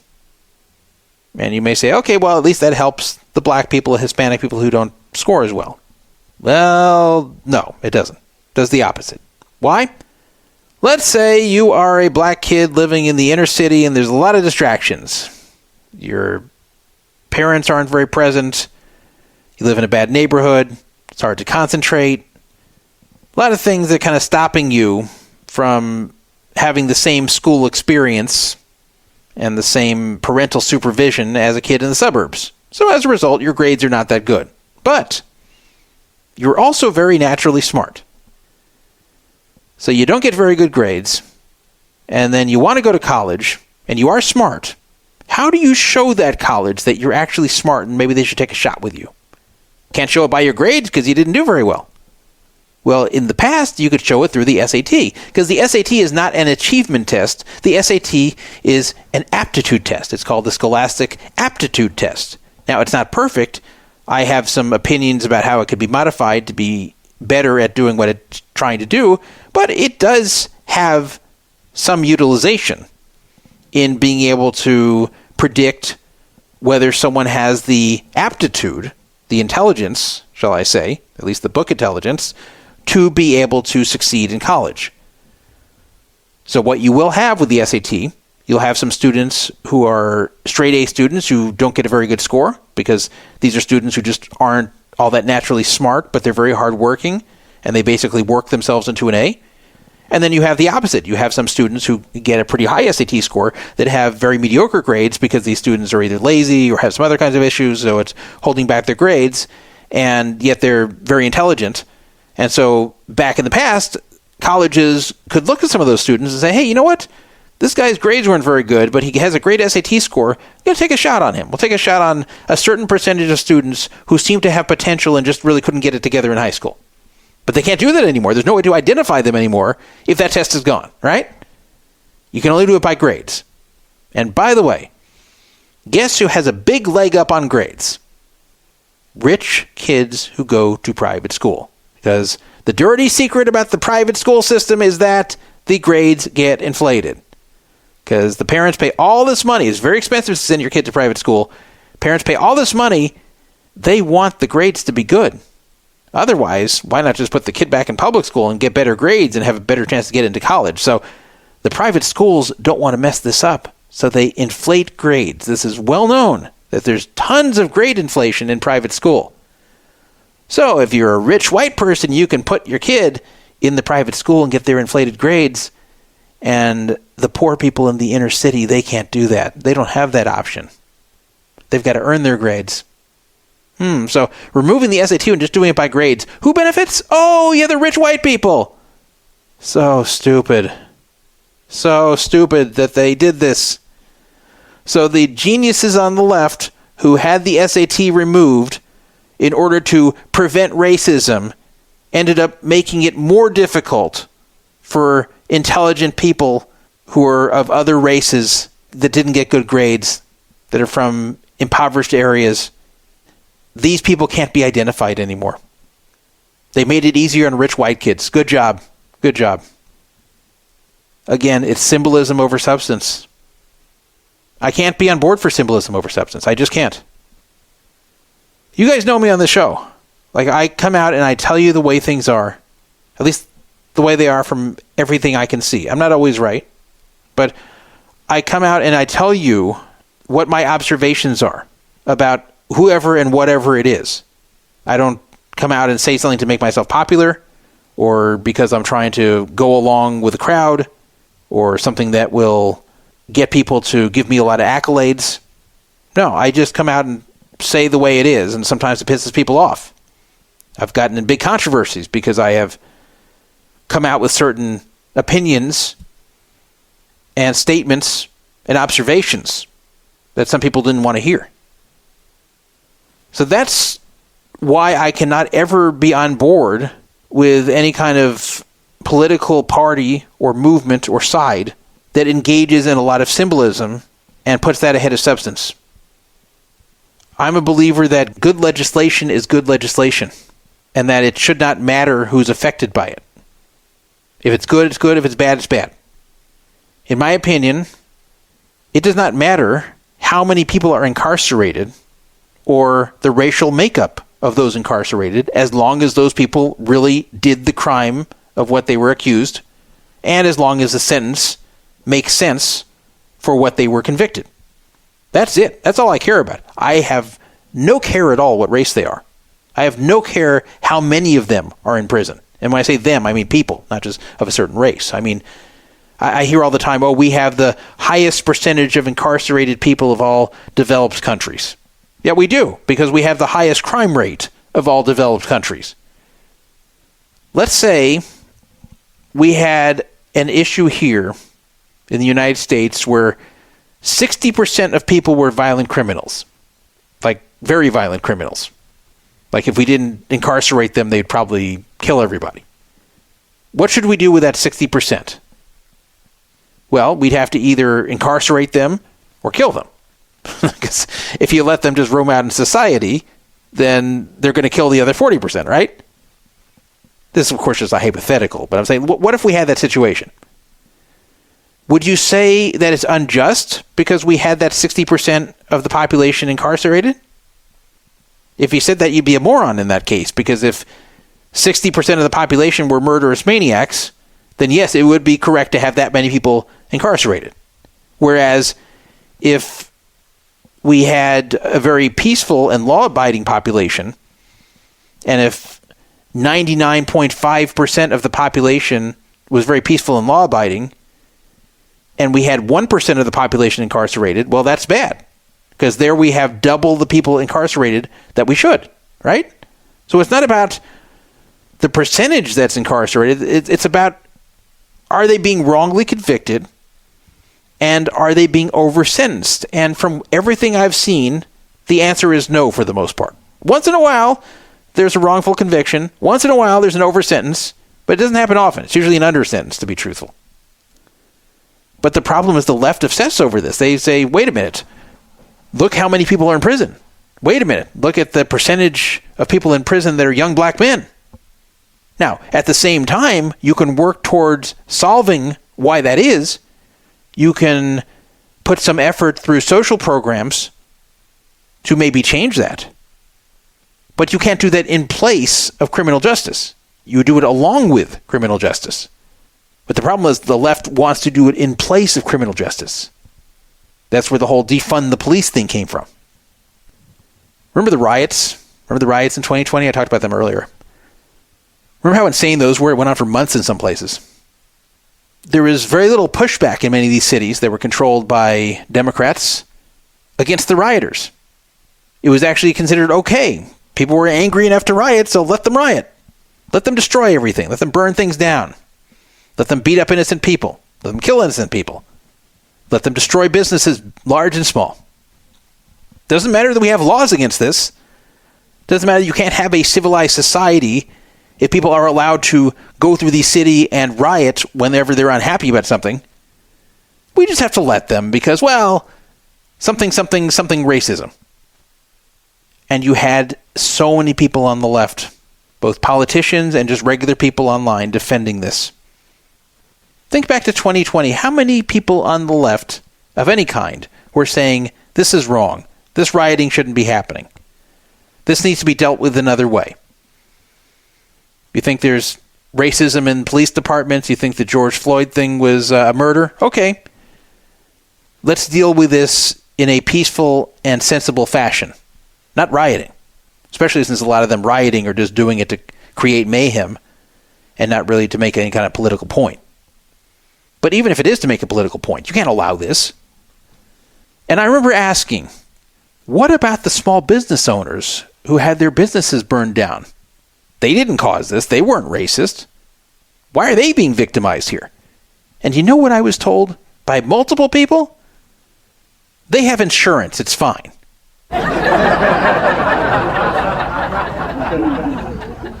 Are you kidding me? Do these people not know anyone who've ever had their house or business burned down? How awful that is? It's not just about money. And by the way, a lot of times these businesses didn't have insurance or did not have enough to rebuild and replace everything they lost. But let's even say they did. It's not just about money. Do you know how much time and effort goes into setting up a small business?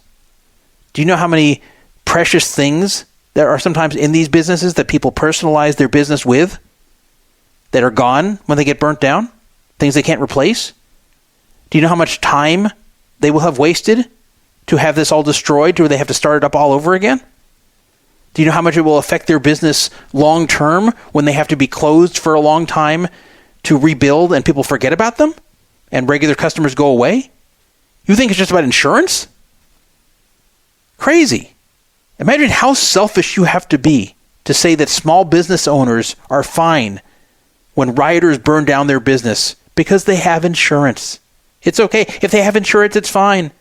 All the time, all the effort, all of their heart they put into their small business, and anything they may have had there that was near and dear to them that they can't replace, well, tough luck on them. The cause of BLM is more important than that, right? The callousness, I heard. And you know what? It wasn't always this way. Just to make sure I wasn't crazy, I went and pulled up video from 1992, the LA riots. I pulled it up from the mainstream media. And everybody was speaking out against the LA riots. Republicans, Democrats, everybody in the media was saying, this is awful, this is terrible, this is not the right thing to be doing, everyone needs to stop, these are criminals, they need to be rounded up and prosecuted. That's what everybody was saying, Republican and Democrat, in 92. I remembered it, but I thought, maybe I'm remembering wrong. 92 is a long time ago. So I went back and looked. Go find it yourself. It's still on YouTube. Go look up the TV coverage of the LA riots. You won't see any sympathy for the rioters. Those riots started over a racial matter as well. But there was no sympathy for the rioters. They were seen for the criminals they were. And everyone got together across the aisle to condemn it. We didn't get that in 2020. People on the left either stayed silent or actually supported it and made excuses for it. Even trotted out that insurance story. Can you imagine? Imagine if your buddy's house burns down and you go up to him and say, hey, do you have insurance? Well, yes. Oh, okay. No problem then. I don't feel bad for you. Do you think that guy would be your friend anymore? You'd be the biggest dick to say that. But that's what they were saying to small business owners. I'm sorry, I just can't be on board for any of this stuff. If people on the left, if Democrats want to go back to being sensible as they were in the 90s and behave in a normal fashion and be willing to call out a lot of the modern stupidity that has taken hold in the past decade or so and go back to pretty much what they were. Because you can still be liberal. You can still have compassion. You can still want to fight for the little guy. You can still hold on to principles to make sure that there's social justice and that all races are treated equally and that people are having their rights respected, even if they're gay or trans, or different race, different religion. If you have those ideals, you want to fight for them, you can still be a 1990s-style Democrat and do that. You don't have to support a dude in women's prisons because he says he's a girl the second they convict him. You don't have to support things like that. You can stand up and say, no, this is ridiculous. We've got to change the law to stop this. Anyone supporting this is a frickin' moron. You can say that. You can still be liberal and say that. So let's hear it more. So that's why I'm a Republican. And I can't take seriously your fight against fascism when you were acting like a fascist yourself a few years ago. You have no credibility. Show me you have credibility and you actually believe in free speech and free expression and in telling the public the truth and in not lying and gaslighting. Show me that's what you are. And then I might say, hey, you know what? These are the good people. Trump's kind of a piece of shit. People supporting him are kind of shitty too. And these are the good people over here. They're being honest and straightforward and good. All right. I don't agree with a lot of what they stand for, but I'm going to vote for them out of principle. But I'm not going to do this with the way they're currently behaving. And oh my God, some of these discussions I have.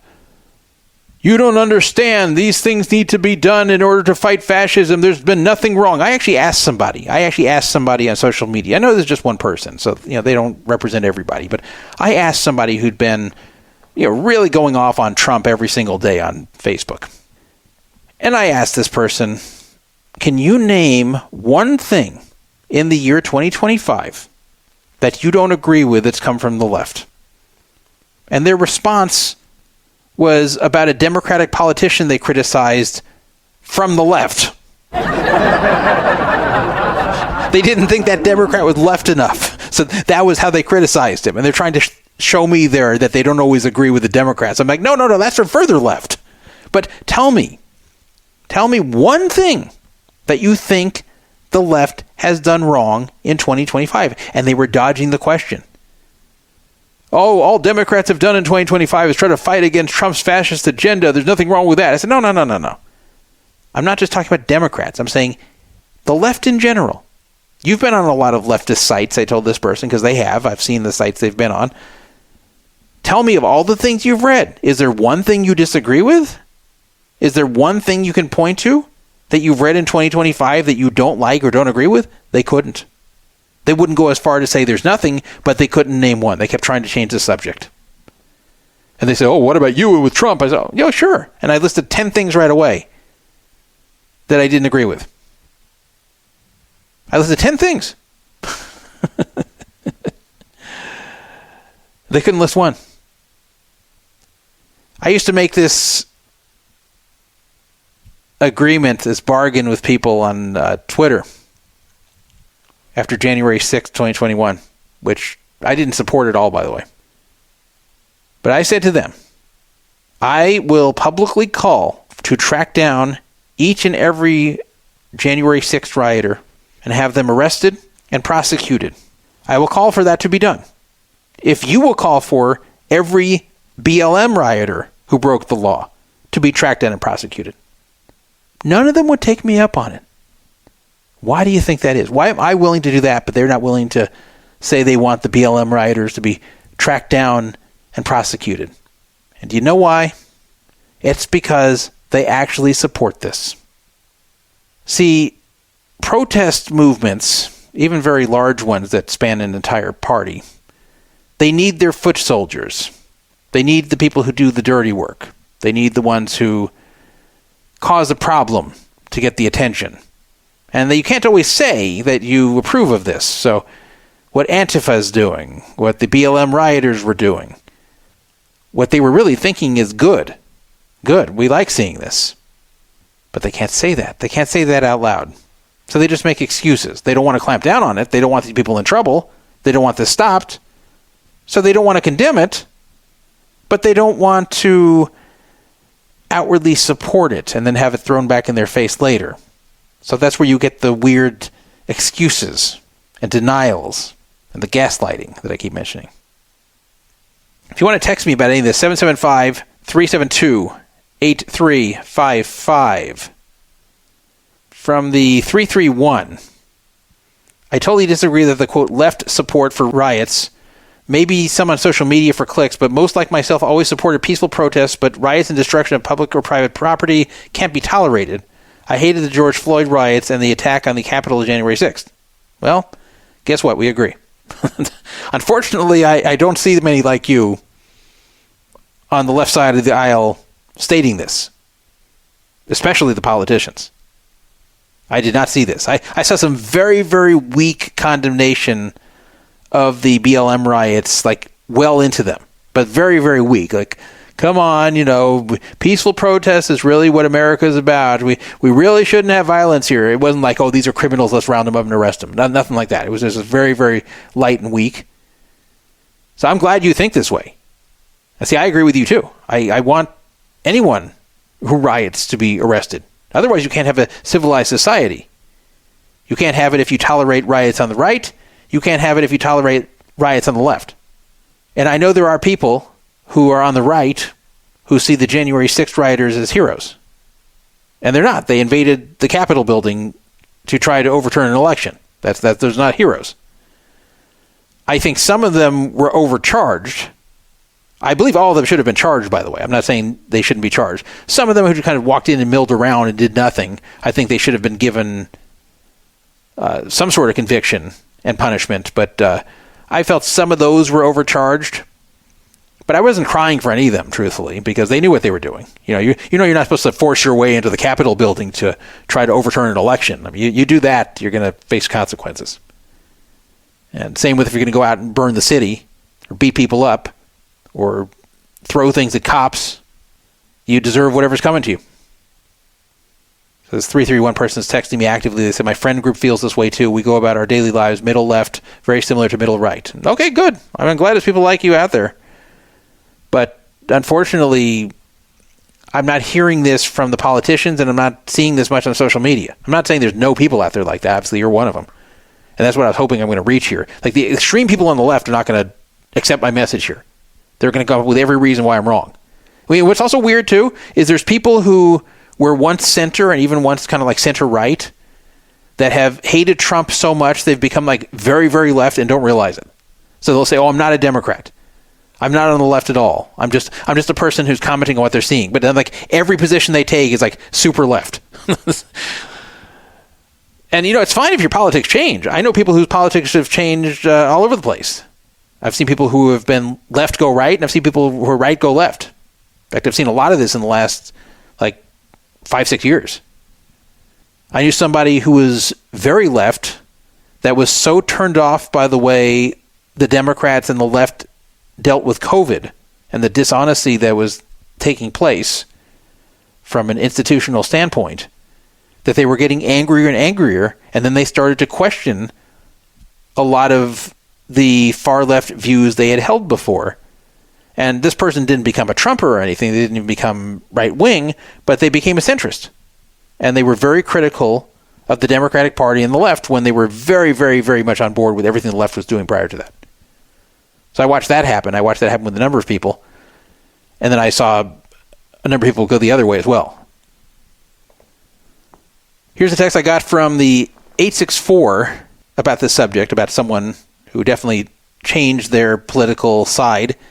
Will you talk about Daniel Negreanu's leaving the left a little bit? Well, I think what they mean is, will I talk a little bit about him leaving the left? And yeah, he definitely has. In fact, I'll tell you something else. Daniel Negreanu and I actually get along better than ever these days because he left the left, because he moved right, and he knew I was on the right. So that, plus the fact that I defended him about the whole Ebony Kenny thing, which I wasn't doing to kiss his ass or anything. I just felt he was right. In fact, I didn't even think he would hear it. I didn't try to get his attention and say, hey, look, Daniel, I was on your side. Like, I really didn't think he'd ever hear about it, but someone told him about it, and he listened and liked it.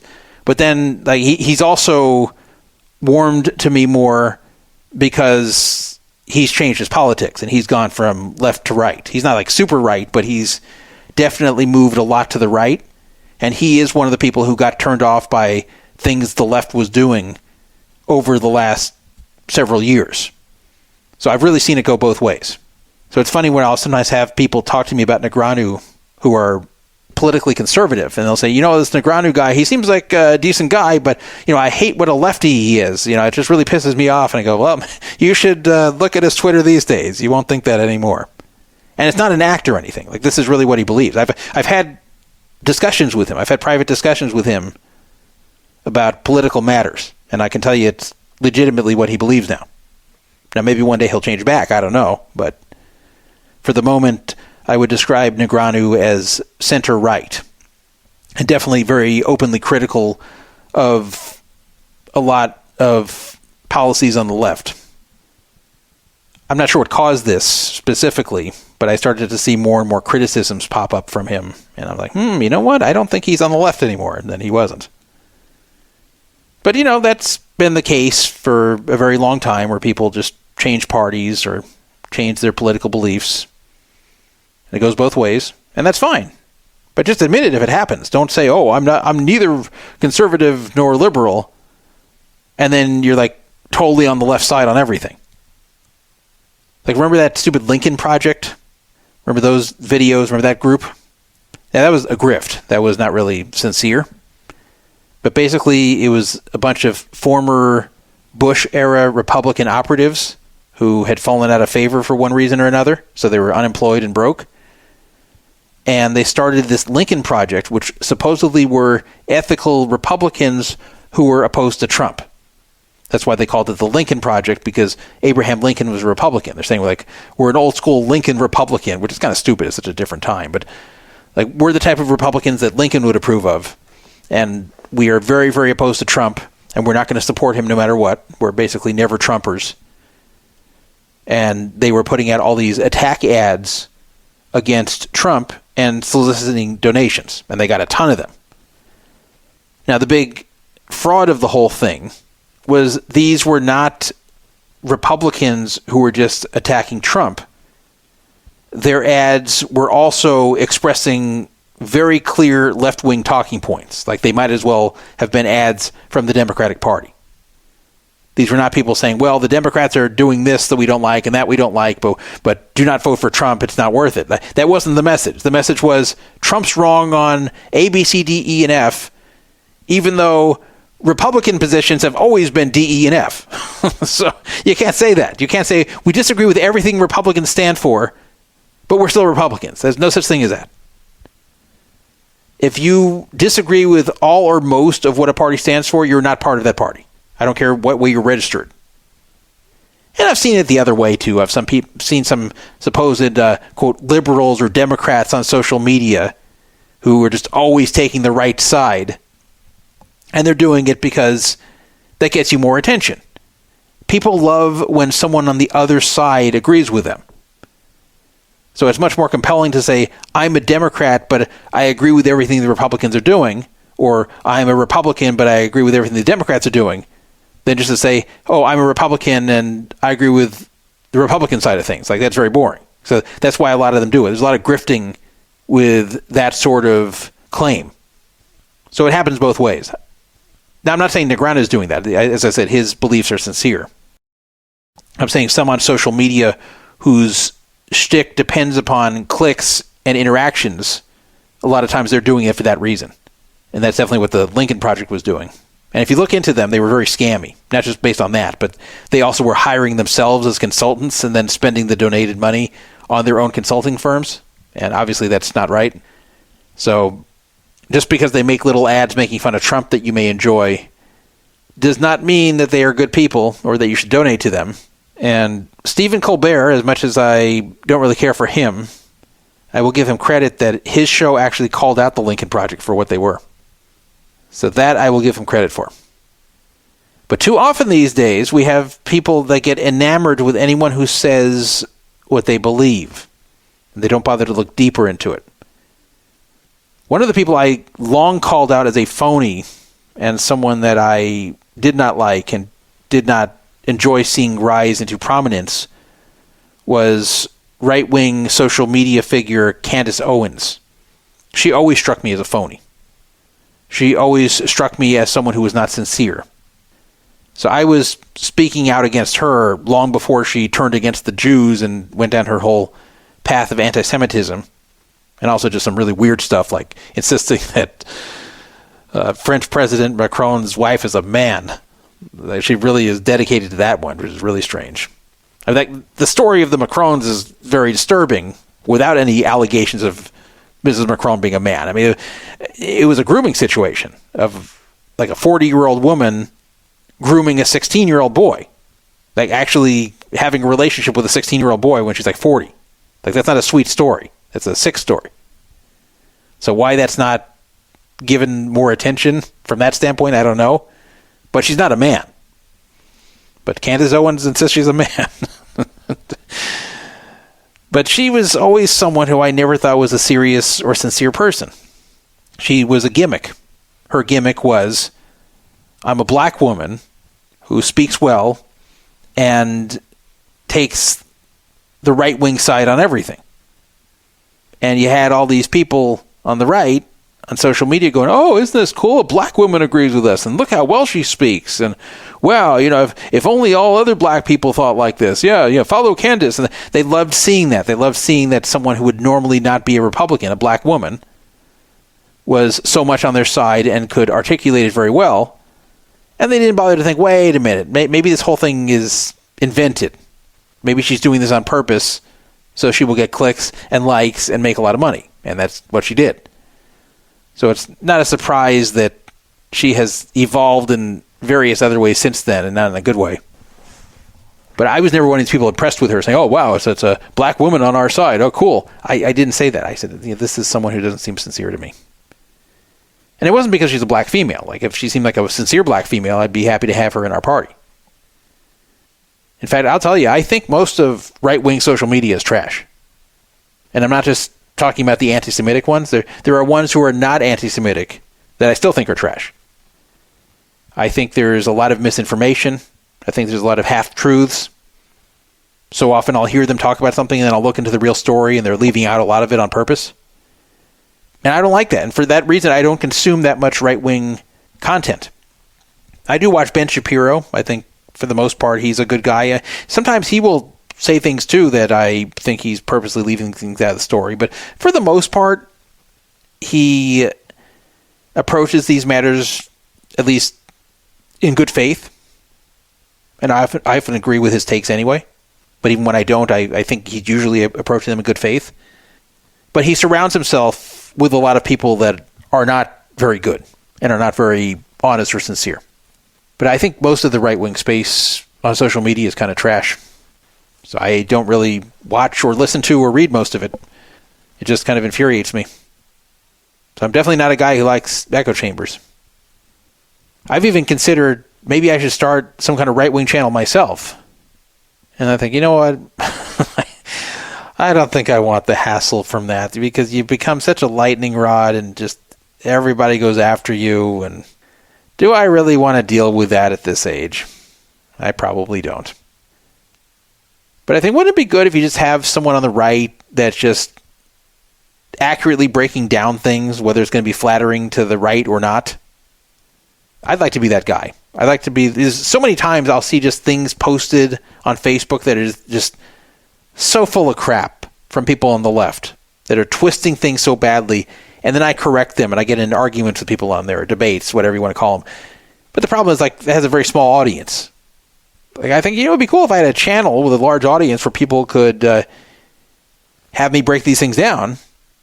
And yeah, I'm biased, I guess, but I'm also fair. And I want all the information. And there will be times they say, no, the right's not correct about this, or no, that this stuff's being left out, or you're not hearing everything on Fox News. Like, I'll say that. So there's kind of a market for this, I think. Maybe some people don't want the truth. I don't know. My favorite thing on Twitter when I'm having like political debates with people is when they just block me in the middle of it. They always got to get the last word in. It's one thing if they're just tired of dealing with me and they block me, but they'll write something very nasty or snide, or even make like a point back to me and then block me where I can't respond. That's very cowardly. If you're going to block me, unless your last statement is just, I'm blocking you, then don't respond to me and block me. Don't respond to my point where I can't respond back. But a lot of them do that. Not really people I know, just randoms. But I'll go right into the hornet's nest. Like, I'll sometimes go on these left-wing X accounts and just be the guy to respond and say, no, this actually isn't true, and explain. And, you know, most of the audience of those accounts are not on my political side, and they attack me, but whatever. But a few times I've actually gone into the right-wing hornet's nest and disagreed with them, too.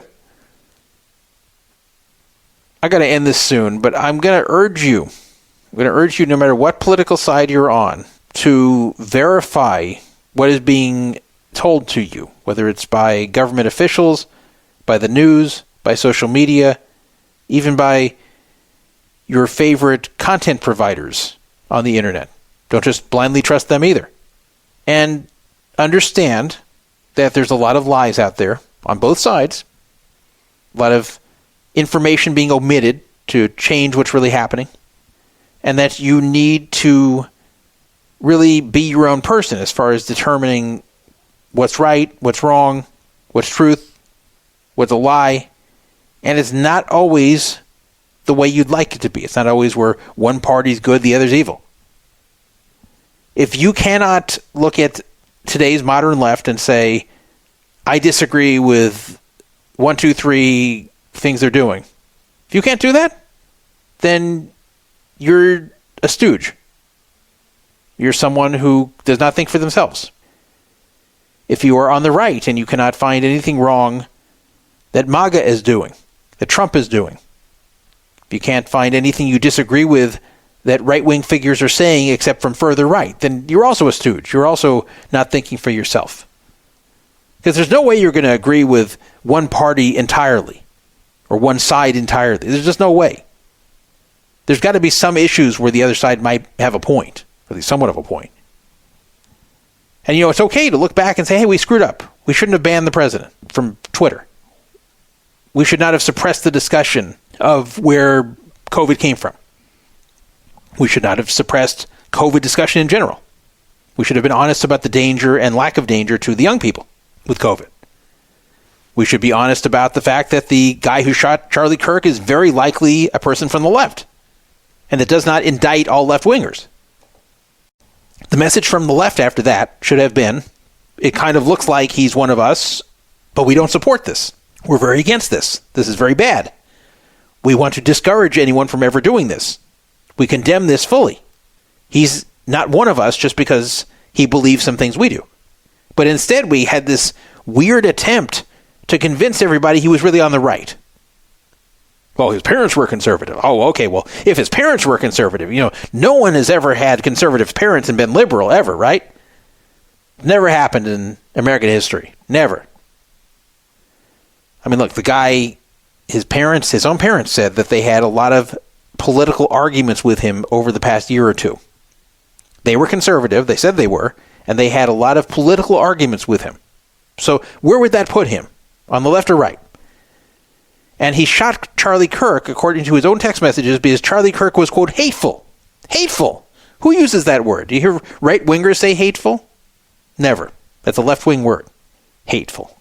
So he shot Charlie Kirk, a major conservative figure, for being, quote, hateful. He argued with his parents, his conservative parents, about politics.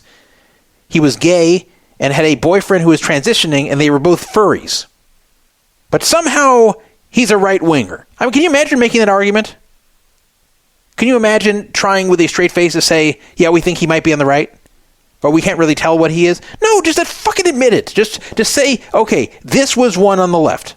They're not all on the left. This guy was on the left. We don't know 100%, but pretty high percentage chance he was on the left, and we condemn him.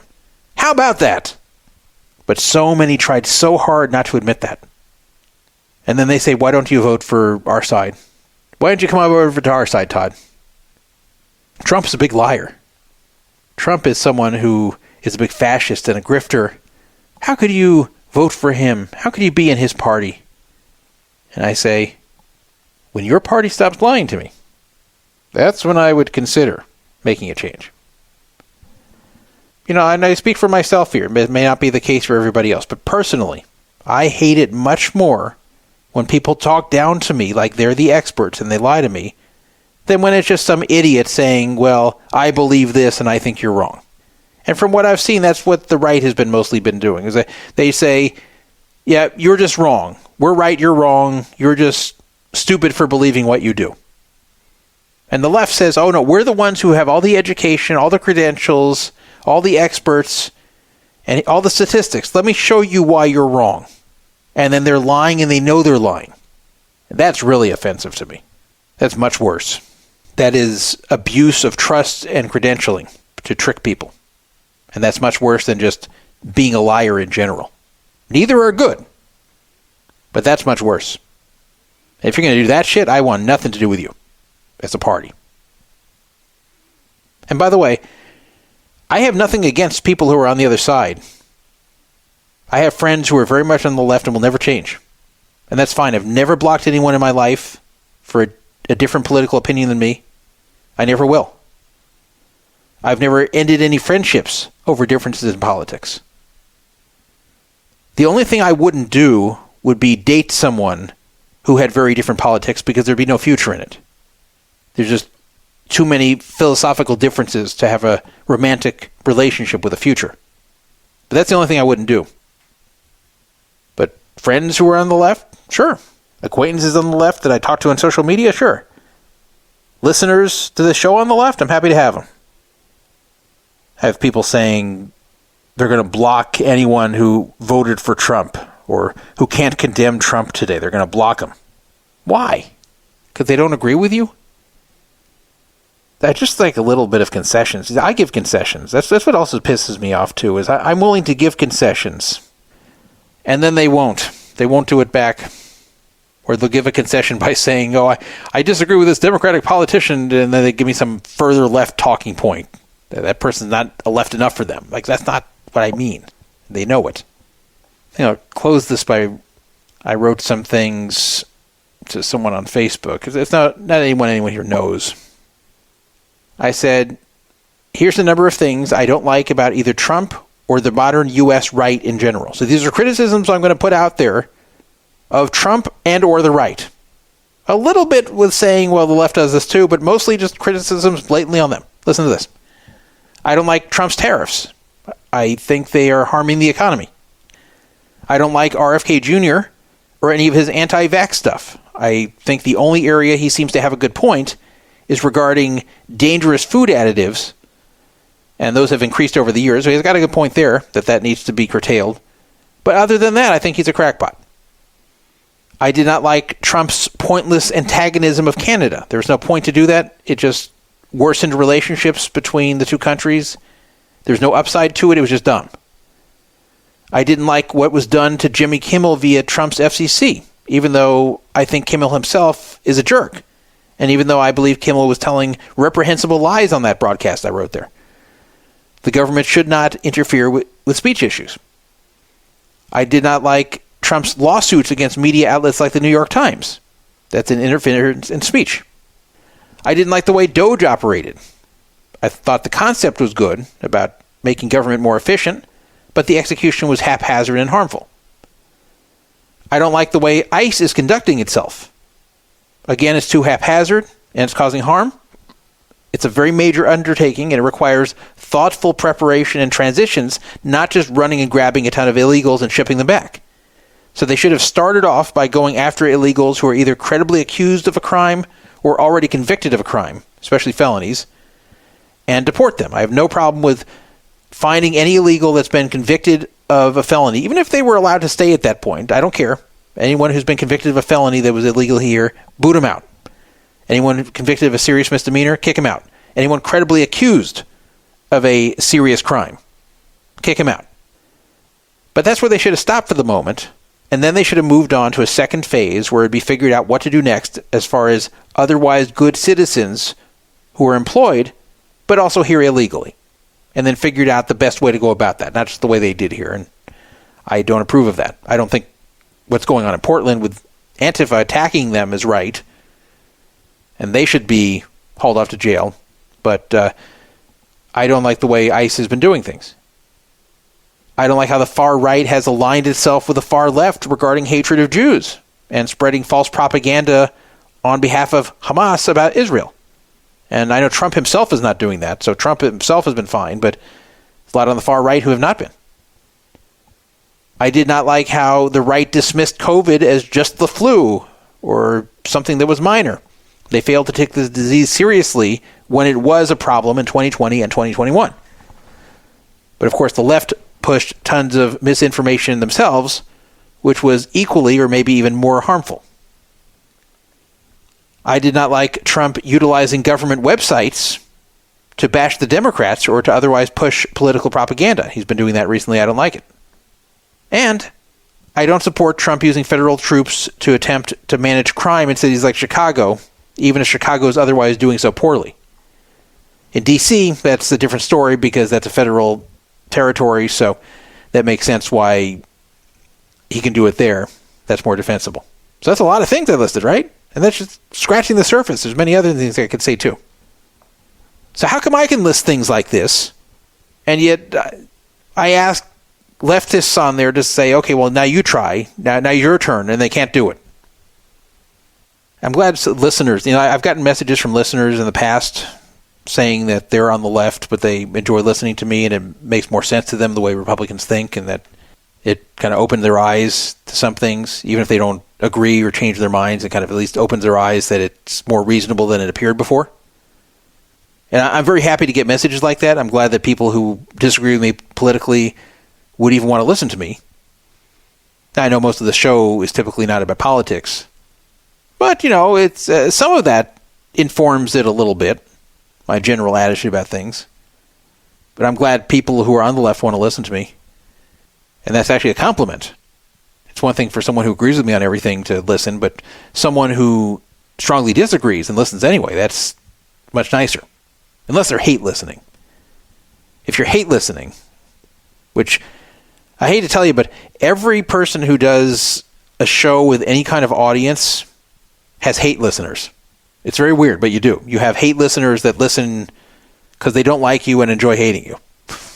Howard Stern talked about that, and he was right. Even though he's really gone off the deep end these days. All right, this has gone longer than I expected it to. I think I've gotten most of this out. I know it wasn't the most organized thing. I just decided to turn it on here and rant. And we'll go back to a regular sort of show next time when I come on, which won't be too long from now. Because I still got a lot of stuff I want to talk about in the poker, gambling, and Vegas worlds. Let me check the text here before I shut this down. Desert Runner texted me. He likes Ben Shapiro also. That's good. He also wrote, I always felt the January 6 people represented us, that they were angry over the rigged 2020 election. We were pissed and that they spoke for us. Okay. I guess I do have to address the 2020 election before I shut this down. I don't think the 2020 election was stolen, in that I believe that Joe Biden really did get enough votes to win the states that they showed him winning. I don't believe that if they recounted the votes accurately that Trump would have been the winner. I don't think that. Now, where I do think there was some dishonesty in this election, if you want to call it that, is a lot of the things leading up to it and the voting laws that were made supposedly for COVID reasons, but very much benefited the Democrats. So things like ballot harvesting, which that's really a bad idea. Ballot harvesting is where it is allowed for people to go around and collect ballots from people in neighborhoods and then carry them all over to submit them. And you may say, oh, what's wrong with that? It makes it easier for people to vote. Well, there's a lot of things wrong. They can select areas or even specific apartments or houses where they know that they're more likely to vote one way. Because if you're doing ballot harvesting, you don't have to go to every single place that is nearby. You can pick and choose where you go. And it's a lot easier at that point to stuff additional ballots in. It's a lot easier to commit fraud. A lot of problems with ballot harvesting. You should not have third parties handling your ballots before turning them in. So that's very bad. And even if the third parties handling them are not doing anything dishonest, they can just be purposely picking them up from people they think are going to vote the way they want. So this is a way of affecting election results that is not keeping the election integrity fully. And that should never have been allowed, but it was in some places. There also was the matter of Hunter Biden's laptop that was right before the election and that was suppressed from discussion. It's possible if that was fully brought out and not discredited as Russian disinformation, which it wasn't. If it was brought out and discussed, that may have changed the election, which was fairly close. So that was something that was definitely unfairly against Trump. And, of course, the media, which is very, very, very anti-Trump and constantly put out propaganda against him. Some of them were fair criticisms and some of them were not fair at all. So that was also not very fair. So those factors may have led to Trump losing that election. But I don't believe that by the ballots cast that he actually won. I just felt there were some unfair circumstances that he was having to deal with, and that probably caused his defeat. Regardless, I just don't ever feel it's correct to storm the Capitol. You just can't do that. You can't have a civilized country where that sort of thing is going to occur. 331 person texted me now, if you have a penis, you can't participate in women's sports. Everyone fucked up COVID. Yep, I agree with those. Chicago is my home, wonderful city. I briefly stopped in Chicago on the way back from my Europe trip in July, but due to plane delays from weather, I did not get the time there that I thought I would, and I didn't arrive till nighttime, so I didn't really have any time to do anything at all in the city except go for deep dish pizza, and then the places I wanted to go were all closed, so I just ended up going to the chain Giordano's that I could have had anywhere. And, I got to drive around the city. I was driving. I drove to and from the airport, so I did get to drive through the city and see that, but I really saw very little. I got cheated a little bit by a parking structure, by the way, by like $6, but I didn't pursue it. So I will have to take another look at Chicago sometime soon. I expected to spend more time there, but as I said, the delay ate what little time I had. It was not really a destination. It was just I purposely put a long delay in there so I could have a day in Chicago, like an overnight delay, and I ended up not having that time. All right, well, I'm about done here. Thank you for listening to Poker Fraud Alert Radio, an unusual episode. Kind of meant to do this for a while. This is not going to become a political show, don't worry. Just this one episode. Just wanted to get this stuff out, and I didn't feel like saying all this at the end of a regular episode because I knew I had a lot to say, and I would just run out of energy to say it. Besides, I know some of you just wanted to hear me say something. They wanted to just hear my voice, hear me do a show of some sort. So here I am. I went to the Dodgers game, the wild card game number 2. It was last week. And it was nice. They almost blew it in the 8th inning, but it seems like they do that every game now. But they ended up winning. Took Benjamin with me. Got a very good deal on the tickets. Very good deal. As I've said before, and I'll repeat again, if you're going to a sporting event, do not buy it from the team itself or you will not get a good deal. The best way to do it is to wait anywhere from 6 to 36 hours before game time and go onto a third-party ticket site and buy it on the secondary market. And then just look for where you'd like to sit and then just keep scanning it for outlier deals where someone just sells it cheaper than everybody else. So that's what I did, and I got a great seat at Dodger Stadium for $109 per seat. This is right behind first base in the second level, which which is pretty low. Only 4th row. Really good deal I got there. And I timed it perfectly because those seats went back up to like $300, but I got it for $109 right there. So far for the second round, which I might go to this week. It's just pretty expensive, but I'm waiting to get closer. See what happens to the prices. Anyway, thank you for listening, and another episode should follow rather soon with poker and gambling stuff as usual. Good morning, good night, good afternoon, and shalom!